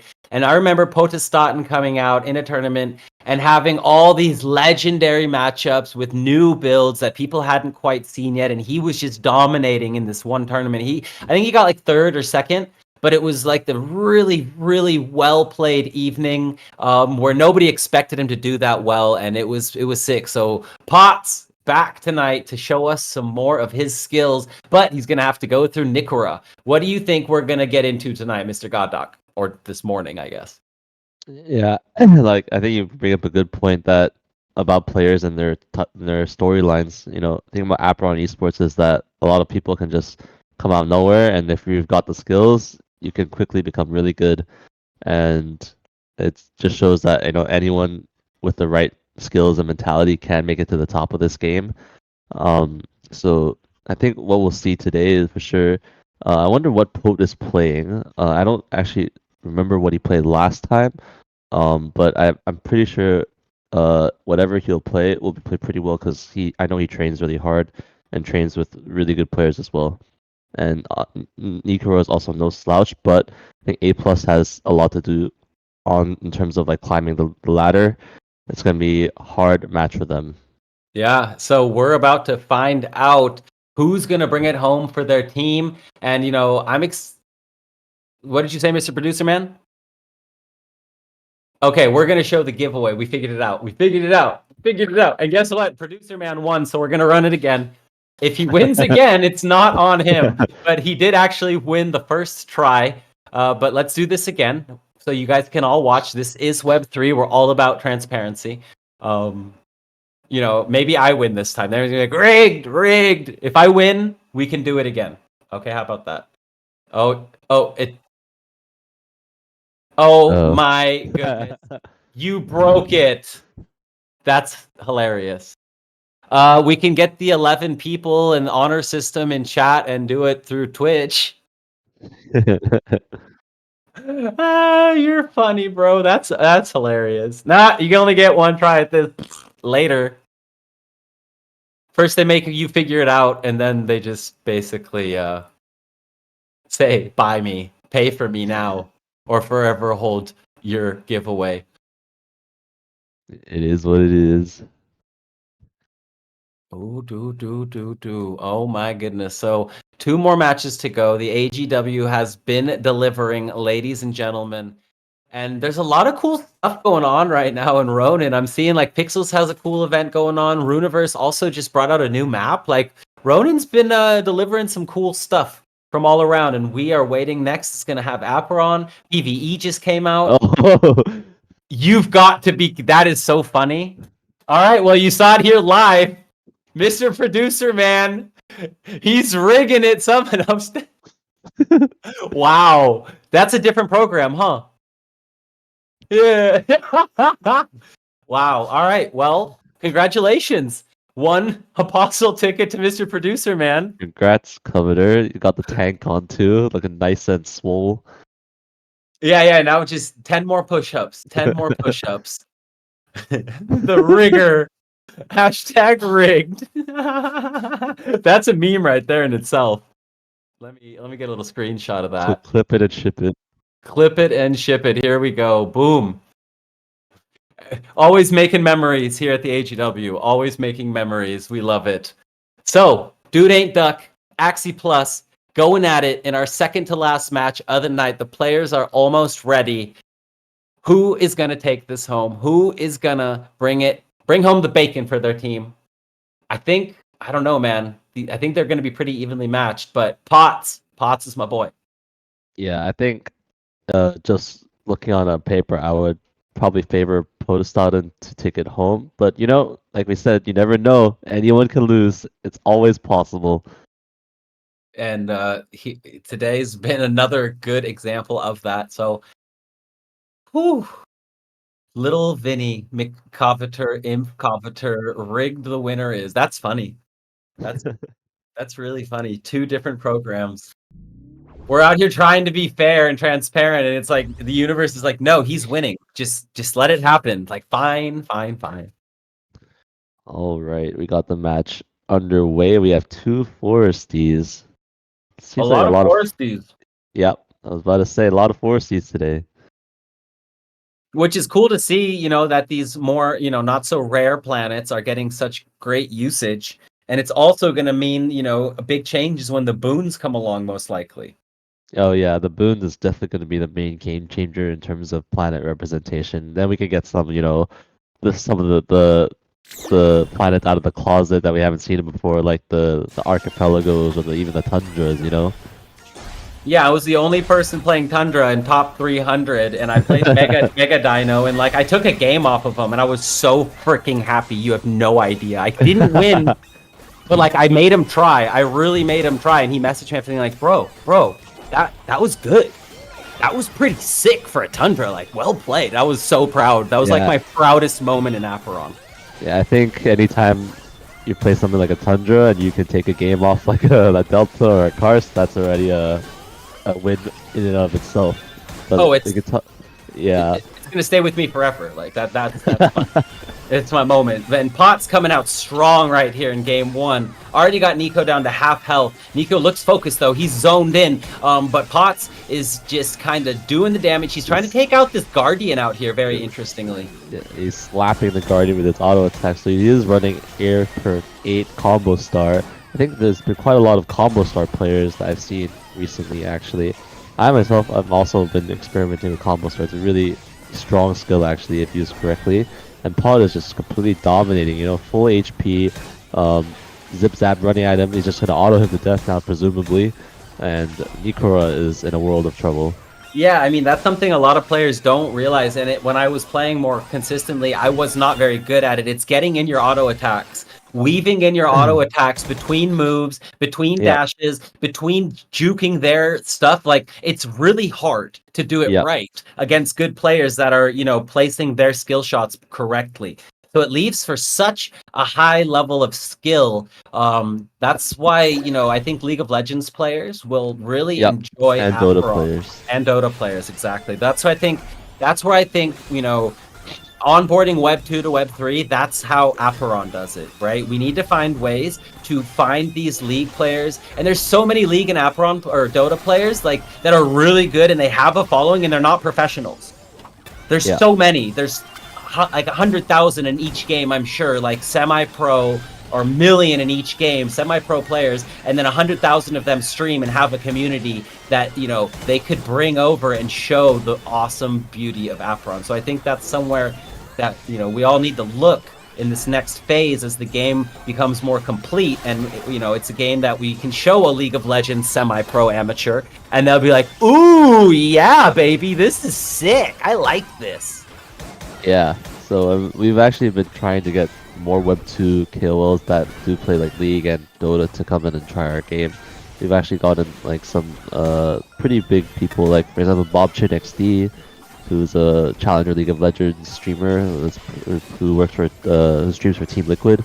So there's been we've been trying to get some of these guys in, as you said, Chief, and like you said, League and Dota players just naturally, have an advantage when they try this game for the first time, because a lot of the gameplay loops and like optimizing your game plan in Apeiron is similar to how you would, play optimally in League. You're trying to dodge skill shots, you're trying to weave in your auto attacks, you're trying to, play spacing.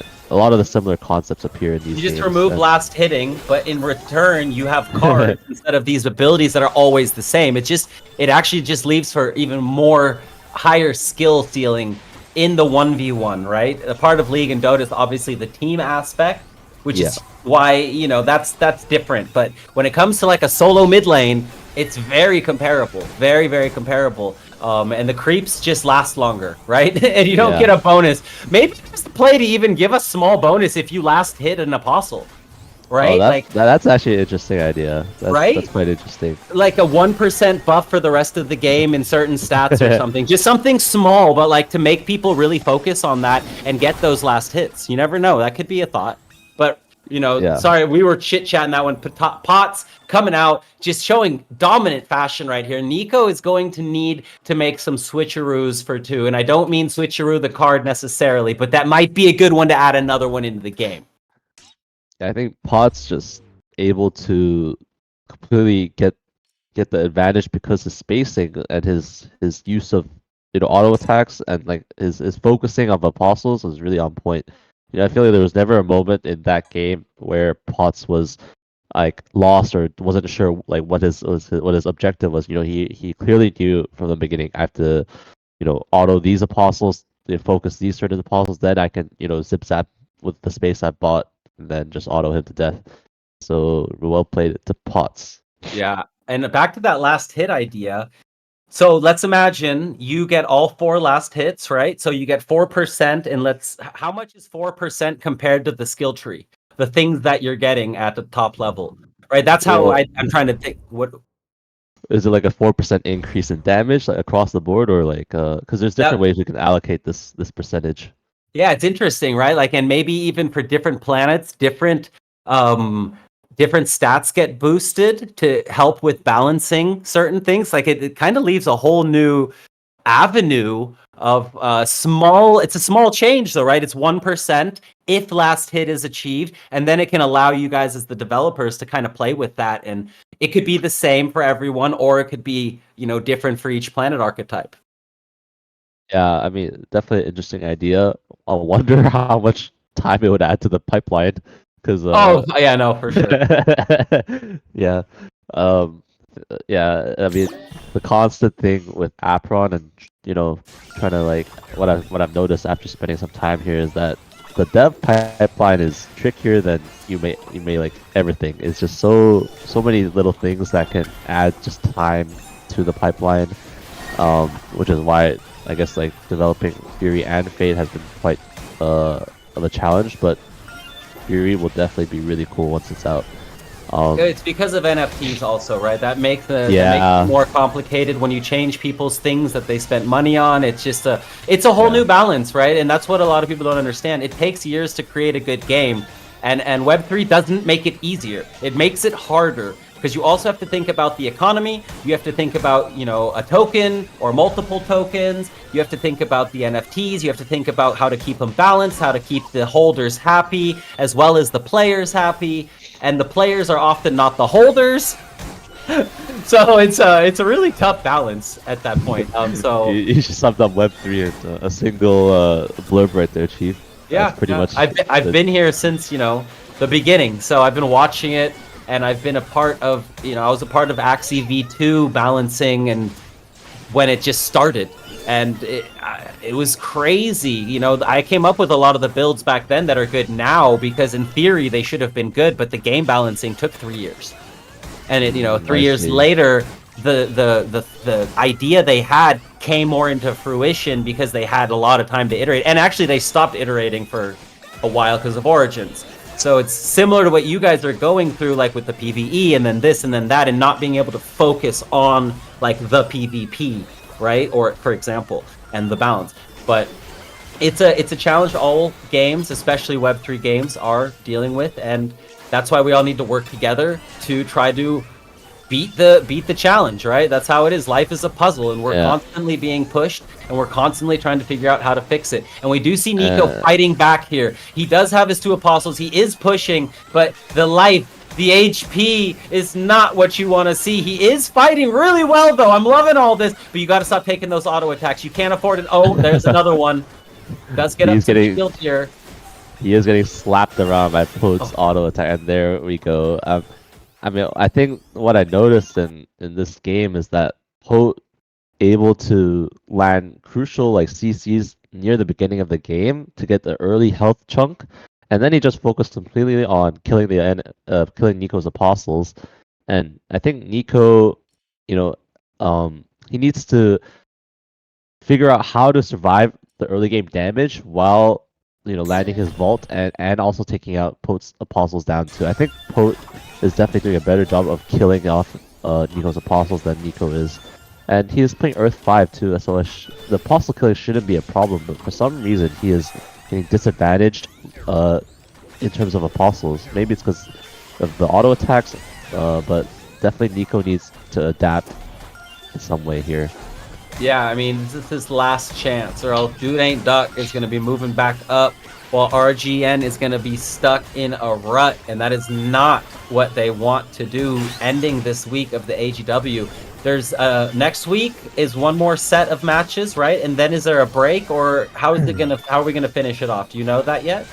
Yes. So it's just gonna proceed like normal. So we're gonna alternate weeks of SEA and NAs. So it should proceed like normal. Alrighty, so you guys, the action continues. These teams get to fight, and Nico yet again is getting schmelted. Potestaten is just dropping the hammer with his orb auto attacks, and every time Nico chases Pots, he's like, okay bro, yeah, come at me bro, I'll just hit you in the face with another orb hit. And right there, we've got the EC5, we've got the vault, everything is hitting at the same time. But you see Pots healing back up to full, while Nico is just getting a little bit of shield, not the trade that you want to see as Nico, and I think Pots is about to bring this one home. Yeah, I think Pots' EC5 plus a combo star is just too much for Nico. I mean, like, he is always getting apostle advantage and health advantage, and what can Nico really do except just die? Like, I mean, I think Nico's only win condition in this sort of matchup where you're playing Earth 6 into Earth 5 is to play for the late game and just try to like buy space with your Earth 6. But I think generally Earth 5 into Earth 6 is favored for the Earth 5 player, but with the combo star on top of that, Potestada just made it look way too easy. Yeah, that was very, very clean, very, very smooth. They did the tingy, and at the end of the day, Potts was much, much too strong. So congratulations to Potts coming out strong, doing the tingy, and Axie Plus, they got to go back to the drawing board. They got to go back and figure out where they went wrong, and they're gonna have to win out now towards the end of the season, is what it's looking like. Yeah. GG's to Dude Ain't Duck and A+. A+ struggling a little bit, but it's always possible to win. So as long as they never give up, it's always possible to win. So guys, we are coming towards the end of the show. We've got one more match coming up after the break. It is going to be between, oh my god, click the buttons faster, go. Sura Gaming and Synergy, LeBaker versus Pepe 36. So make sure to stay tuned. We're going to have one more barn burner coming at you when we get back. We'll be back in just a few minutes.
And we're back. Sorry about the delay. We were just chit-chatting away. We're having a good old conversation in the background there about, Web3 gaming because we are passionate about it. We love it. We want to see it succeed. So we're out here doing what we need to do to give you guys a good show and a good experience, during Apeiron and all these different Ronin games that we've been doing, shows and events and just it's about the community, right? It's about the growth. It's about coming together because what the world needs is a good game and a good community. We've got the community and we've got some games that are all fighting to be that next game, basically, right? Like Axie V2 was, oh God, it's so long ago, 4 years ago, 3 years. It's Jesus. It's like a lifetime ago.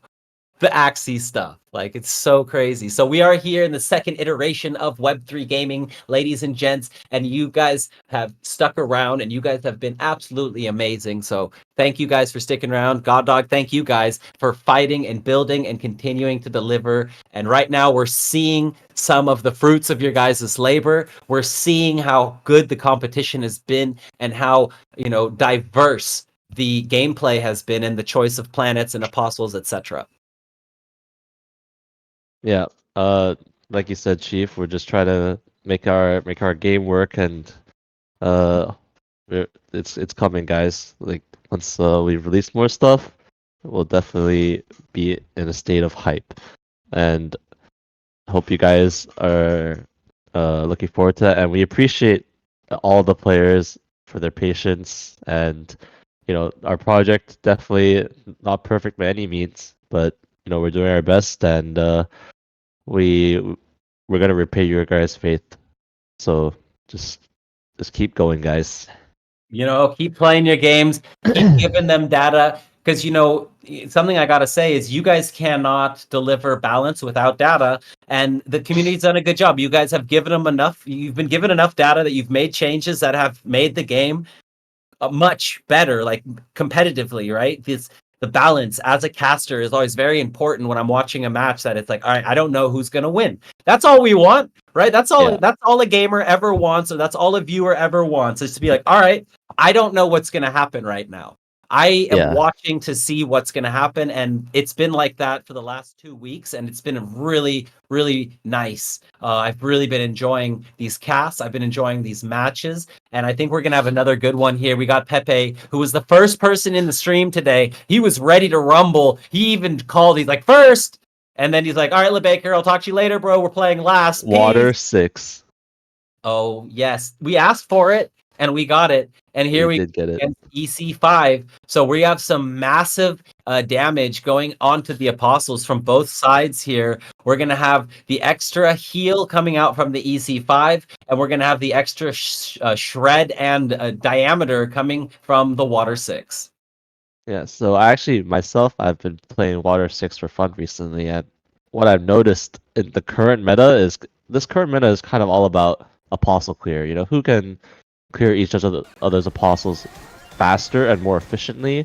Because really, if you're able to clear it more efficiently, you're just most of the time going to end up with an easier game state. And Water 6 is really good at doing that. Of course, the weakness of Water 6 is that it's pretty easy to cancel. You have to stand still. Cast time is a little bit long. But if you do get it off, it really just changes the whole game. So on the side of Pepe, he needs to make sure he doesn't get cancelled on his Water 6 cast, but he did manage to get the first one off very successfully. Yeah, it's a good start so far. Both players, keeping things flowing, keeping things going really well, dealing some damage to each other. Nice cancel right there. Huge. We're going to need to see more of that. Very huge. And LeBaker actually in quite a good spot. He's going to heal off this Hunter with the Earth 5. Oh, great Root Trap to slide away and not prevent the healing to LeBaker. And actually, both sides are playing Earth 5, but wait, he's playing Earth 5, Water 6, Pepe. He is. That's something new. Again, something new every game, right? Wow. Every single game, we're seeing something new. And right now, they're pretty even on HP. We do see Pepe taking a little bit more damage there, but Pepe looking like he does have a little bit more apostle presence on the field. So this is looking pretty decent, because with those circles, he's going to be able to control the middle to late game with the Water 6. Yeah, I really like the build variety that we're seeing, especially today. It's just so cool to see that everyone is trying different things. And like you said, whenever we have metas that are unpredictable, you don't know what people are going to play, it's always going to be more fun to watch. I mean, I remember in previous metas, we had times where we pretty much knew exactly what everyone was going to play, either Earth 6 or Earth 1, or, sometimes AC5, but rarely. But yeah, really cool to see. Well, that was before the Earth, right? Basically. Yeah. It was okay. Oh, Pepe getting knocked into the red and sitting in the red, it possibly taking a lot of damage there. But this water 6 is huge, doing so much damage, and now trying to hide some EC5s under the water 6. But that is gonna be it right there for the first game, and Sura Gaming falling behind with Pepe taking out LeBaker. Yeah. So what I noticed in this matchup, it seems like both sides can clear each other's apostles relatively easily since both have Earth 5. The difference is that once you get to the end zone, Pepe just has an advantage with the Water 6 because it covers more of the circle, and it actually does quite a bit of damage as well. So I don't know if LeBaker was running Tailwind. I need to see if he was running Tailwind. But if he is running Tailwind, he needs to save that to cancel the Water 6 every time. Otherwise, he's going to have a hard time to win in the end zone. Yeah, the water 6 is the game changer in that end zone. It's so big, and if you get stuck in it, it's just no bueno. Like, you're not gonna have a good time. So the cancels are probably gonna be the difference maker here for LeBaker, and he's gonna have to play like Faker. I might as well keep rhyming at this point. That's a good one. I mean, he does have Tailwind Dash, so he does need to save that. I wouldn't use it unless I specifically saw Water 6 coming out on the side of LeBaker. So let's see what he can do. I mean, I think right now the game state isn't too important because both have Earth 5, so at some point they're just both gonna kill each other's apostles and be full health. Really will be depending on what happens near the end zone, unless they can get a significant chunk soon. Yeah, and I mean, both... nice cancel right there. There's an EC5 that Pepe is not going to get onto the field. And it looks like LeBaker has a little bit of control of this game through that play. His Apostle is still looking decently strong. Oh, big. And big. Pepe taking damage here. Yeah, that was a big slam to stop the shield. But he does get the water shoots off Pepe, so he actually does have some space to get his bearings, find his next Earth 5, because he has to Earth 5 this clump here, Pepe, to get the healing off. And but LeBaker's in a good spot, full HP. Does root trap to get that one hunter out at least, so really good. He's been doing that pretty consistently to save the root trap for the Earth 5. Now it's all about, can he get to the end zone with his health advantage and prevent the Water 6 cast? He should probably save the Tailwind. I wouldn't have used it there. Yeah, that didn't seem like the one. But okay, he's comboing it right now. He's just going for the endless stun, right? He went for the knock up, then he went for the the slide, then he went for the zip zap, and now he's back to another Tailwind dash, and he gets it there.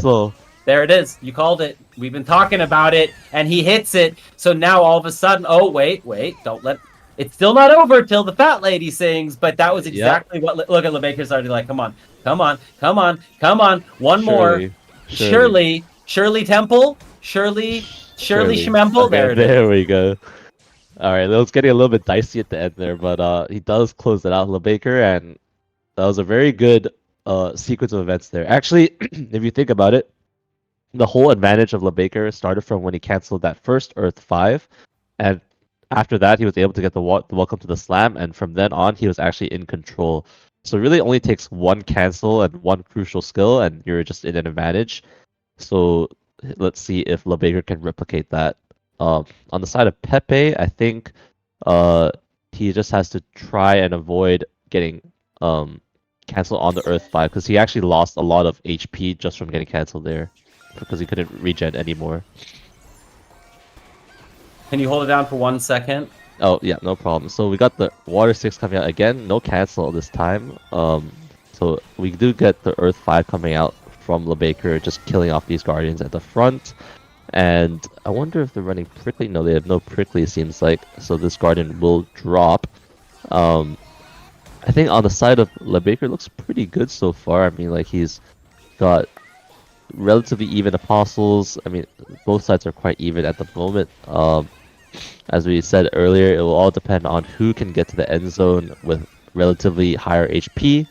and and if LeBaker can cancel that water 6 in the end zone. But I think Pepe is actually taking a bit too much damage here. You know, it took a lot of autos, some zip zaps, and it seems like LeBaker is running air P8 of some sorts. You know, because these autos are hurting quite a bit.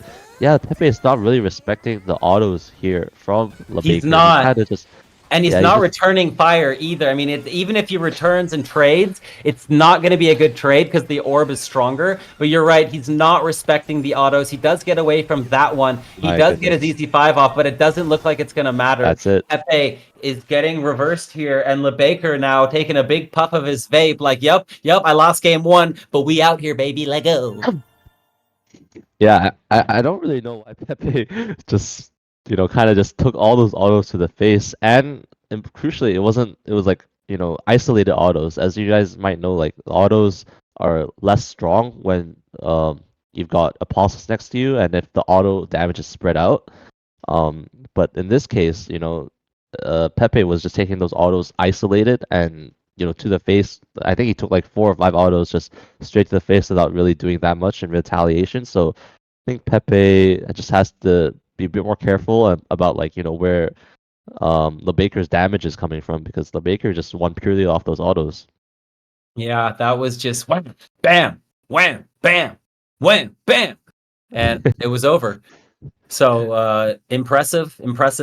Well done by both players, and LeBaker takes the first set. So it's not over yet. There's still plenty of time for Pepe to bring this back. But as we've talked about a lot throughout this broadcast, you learn every game, right? You learn. And right now, LeBaker is definitely adjusted, better. Yeah. He's not, Baker's not cooking, he's baking. For sure. Sorry, I interrupted you. That's right. He's baking it to a fine golden crisp, because I mean the way he was playing that last game, he was just looked so dominant. And I think what Pepe has to realize is that I can't take so much damage without retaliating, and I need to get to the end zone where I can let my water 6 win. If I can get it off without canceling. Like that's what won Pepe the first game. That's the win con of his build. If he's got an apostle clear, he has Earth 5 for healing. He just needs to make it to the end zone on relatively even HP, and if he can get 1 water 6 down without getting cancelled, that's just the win. So Pepe needs to figure out how to not take so much damage. Bro, I just had a really cool idea. So imagine at the end of the AGW, you have the teams in the order that they placed, and then to bring in new players, we make a gauntlet where new teams get a chance to play the AGW teams, and if you beat the lowest team, you move up to the next one and the next one and the next one until you lose. And if you promotion beat, and relegation, kind of, but not official, just kind of like a battleground, right? Like where people get a chance to play the pros and show if they should maybe be there, type of thing. Like or could be a game, like a promotion relegation game, even. Yeah. Where if you make it to if you beat 3 teams, every team goes down 1, the bottom team gets knocked out. Bro, that could be fun. That sounds like fun. Yeah, it does sound like fun. Just as a side event, right? It doesn't have to be like the World Championship. It can just be like a fun way to get people involved. But anyways, we are... Whoa! Fire 3. Pepe is playing Fire 3. All right, we're keeping it real here, ladies and gentlemen. We never know what's coming. Neither do you. Neither do the players. Fire 3? Yes, sirree. That's beautiful. And nice little move there by LeBaker. He moved over with a root slide trap, stunned the Guardian, and then had the Guardian chased, so he was able to get the EC5 on both. That Guardian is now dead. Looks like that was LeBaker's focus. He gets out of the way of the dash, doesn't take any real damage, and again, it doesn't look like Pepe's using those autos to, the perfect ability like we've been seeing LeBaker, but he is doing much better this round and is up on HP at the moment. Yeah, so Pepe running a Scorchbrand Fire 3 build, and I believe he also has Combo Star in his build, if I'm not mistaken, because he was autoing more in this game. And already it's a much better situation for Pepe than the previous games. Now, LeBaker actually kind of in trouble. He got hit by the headshot, taking damage from the autos. It's actually very difficult for LeBaker to win now, I think. It's going to be quite difficult. He's got Apostle disadvantage. He does heal off the Hunter, but will he root trap the Hunter out, maybe? No, it doesn't have it, Pepe, but, this is a difficult spot. LeBaker is now 1v3 in the corner. Now it's time for Pepe to show his skills with the auto attacks and finish this off. It's Well over. done. It's over right now. LeBaker's surrounded. He's getting baked right now. He's in the wait, hold on. Boom. Okay. He got a lot of life back right there real quickly, but then he got scorch branded. Yeah, that was a great job by Pepe to bring out something different. And the Scorch brand seems to be working. I mean, I don't know about the Fire 3. I don't know how viable that is, but at least the Scorch brand seems to be doing its job. And now LeBaker has to, kind of sit back and think, okay, how do I fight this? What do I do differently? And I think Pepe, it's all about confidence. Winning a single game can give you the confidence to take the next game as well, and it's all about execution at this point. Let's see what will happen. I think LeBaker should be able to get to the end zone with the Earth 5. The advantage of the Earth 5 is that you always have somewhere to heal. So as long as there's enemy apostles to heal off of, you get to the end zone. I think Earth 5 should be favored against Scorchbrand in the end zone, but seems like they're killing each other before the end zone in these games. Yeah, no, I agree. So this is going to be a big test. Can LeBaker do this, or is Pepe going to take this to a rubber match, which would be a very nice way to end the day? That was not the EC5 you wanted right there. He did not predict any of the movements, and now it's wasted sitting back there. Oh, my headshot. Oh my goodness, Pepe is putting, Pepe is acting like the meme coin, right? When it goes off, and that's Pepe right now. Getting LeBaker down to one shot. LeBaker might want to hit that vape again because we're going to a set 3. It's rubber band time, and it is all tied up. Yeah. Well, the interesting thing I noticed is that Pepe not only changed to a Scorchbrand build, but he actually changed to a planet that has Air Perk 8 combo star, and if you notice, he was autoing much more in the last 2 games, and actually proved to be, I think, a lot of difference, because the previous games that LeBaker was winning, he actually was winning through auto attacks, and now that Pepe also has similar strength of auto attacks, seems like the advantage of LeBaker is gone. So LeBaker has to go back to the drawing board and see if he can overcome the Scorchbrand auto attack build. Yeah, that was again, bringing out something brand new for us today and getting a win. That's what we want to see. Set 1 goes to one player. Set 2, the other player changes it up and wins. And now what does LeBaker do? Does he come out and try to just win with what he has? I don't think that would be the play.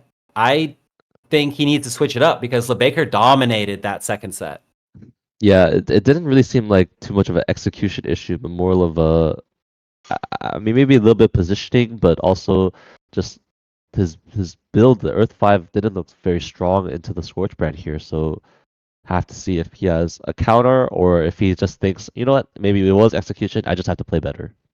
Yeah, but that seems so dominant, right? And we saw in the first one that LeBaker was able to win it, so this isn't like a massive, it can't be just skill diff. There was definitely something there in that matchup that Pepe had the advantage. So let's see, what is LeBaker going to do here? This is it, everybody. This is the final match of the day. It's been a very smooth stream. I appreciate you coming out today, God Dog, and jumping in. It's been a lot of fun, a lot of great matches, and we got one more coming at you right now. Let's go, baby! Likewise, Chief, always appreciate getting the chance to hear you cast, and casting with you is a pleasure. So it's been super fun. And Aggie says Chief holds Pepe. I got a little bit of Pepe, man. I love the frog. The frog is the OG. I love Ethan. I love the Pepe frog. So, they are like family. They are one and the same. You must love both. No, I'm just kidding. You can love whatever you want. Everyone is free to do what they want. So Scorchbrand versus EC5 right here in the middle. They're just showing up, showing off, and going head to head. The Guardian from Pepe has jumped into the back lines to kind of mess with this. Oh my God, my brain. It's not a rogue. It's not. It's an archer. But what is it called? A hunter. That's the word. The archer hunter. He's just fighting this Guardian in the back, and up until now, we did see LeBaker kind of go for the Guardians early game, but right now it looks like he's switching up his approach, trying to do some more damage to Pepe, but it's not working. He misses the sprinklers completely, hits nothing. Oh my goodness, was that a headshot? Holy but Jesus! Well, LeBaker died so quick there. I think like one issue that LeBaker has right now is that he's using his first cast of Earth 5 onto the Guardians in the middle, but I think he should use it on the Hunters. The Hunters seem to be a big problem right now. He's getting hit by a lot of headshots, and seems like Pepe is very well equipped to dodge remove the Guardians from the Earth 5. Let's see if he does it again. He normally jumps the Guardian out of the Earth 5. But like I think LeBaker should use, yeah, there we go. He jumps one of the Guardians out of the Earth 5, and LeBaker, I think he needs to use this Earth 5 on the Hunters possibly. I mean, it's too late now. He's gonna focus on this Guardian. At least it's gonna die. But he's really focusing the Guardian. Yeah, he's like, all right, I gotta kill this guy right now because this. Okay, headshot misses this time.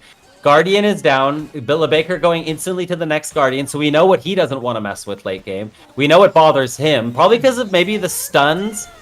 You know what I mean? Like getting stunned and then getting it chained with everything else. I'm not sure exactly why he just hates these Guardians so much. Yeah, but I mean, nice attempt by the headshot tailwind by Pepe. LeBaker, nice dodge at the last second there. Oh my god, he just saves double root trap side because Pepe knows that he's going to use the Earth 5 on these Hunters. Like I said, these Hunters are a big problem. You know, these headshots are proving to be the difference, and the fact that Pepe was so ready for that, ready for the Earth 5 with the root trap side is really cool to see. I think LeBaker's in big trouble. Yeah, and then that Scorch Brand with the dash coming out, perfect timing. Pepe predicting LeBaker's dash in, none of it working. Let's see if LeBaker can get the lead on the auto attacks, but even there, he doesn't even do the auto attack. He takes another hit to the chin. This is not looking good. LeBaker's in trouble. Pepe is looking so strong at the moment. He's about to go into another head-to-head. LeBaker needs to get out of here. If he doesn't run, he's gonna melt. Yeah, he needs to get this Earth 5 off right now, and it is hitting the Hunter just barely, but it root trap slides out. He needs to find his next Earth 5 and heal it immediately, right now. Right here. This is his only hope, his only chance. Maybe there's not a slide, maybe he can't get these Hunters out, but the snipe comes out, and it ends LeBaker, giving Pepe the reverse sweep to end the day, and Synergy takes out Sura Gaming. Woo! Wow, GG's to Pepe and Synergy. That was a really well played match. And yeah, I think LeBaker didn't have an answer for those Hunters. You know, the double Hunters were sniping him, you know, just like the Turkish Olympian, you know, he's ready to snipe him, just completely unable to fight the Hunters there, so very difficult. Sorry, I just did a little dance for you. You know what I'm saying? Good games, nice everybody. Thank you guys all for coming out. This has been a great day of matches. I had a lot of fun, God Dog. You did a great job. You're a natural caster. You've got that analytics side down, telling the people what's going on, even though it's all happening so quickly. So, you know, big shout out to everybody. Thank you guys for coming out today. God Dog, if you have any final words for the peeps, let them know.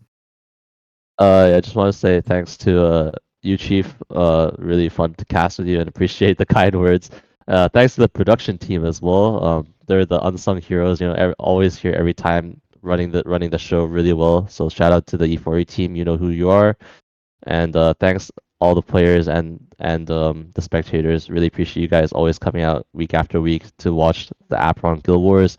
You know, we've had issues here and there. We've had delays. We've had postponements, but you guys still come out no matter what to show the love. So really appreciate you guys always coming out to support us. Well said, sir. Well said. And on that note, everybody, have a great Friday. I hope you have an amazing weekend. And we're going to be back next week with more AGW matches, more action coming at you. Always non-stop delivery, baby. So keep your heads up in these crazy sideways markets. You know, I believe in Web3 gaming because I understand the potential that it has. I understand what it can bring to you guys and the rest of the world. People have been fooled. They play for free. They give up their time. They give up their focus. They give up their energy, and they don't get anything back except for fun, which is good. You're supposed to have fun playing games. That shouldn't change. And that's part of like what Web3 is starting to bring. It's games that are fun. Today was fun. Everyone had a fun time. That is what we need to grow. So great job, everybody. And let's keep the grind going. Let's keep it up. And we will see you next week. Talk soon.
Shit.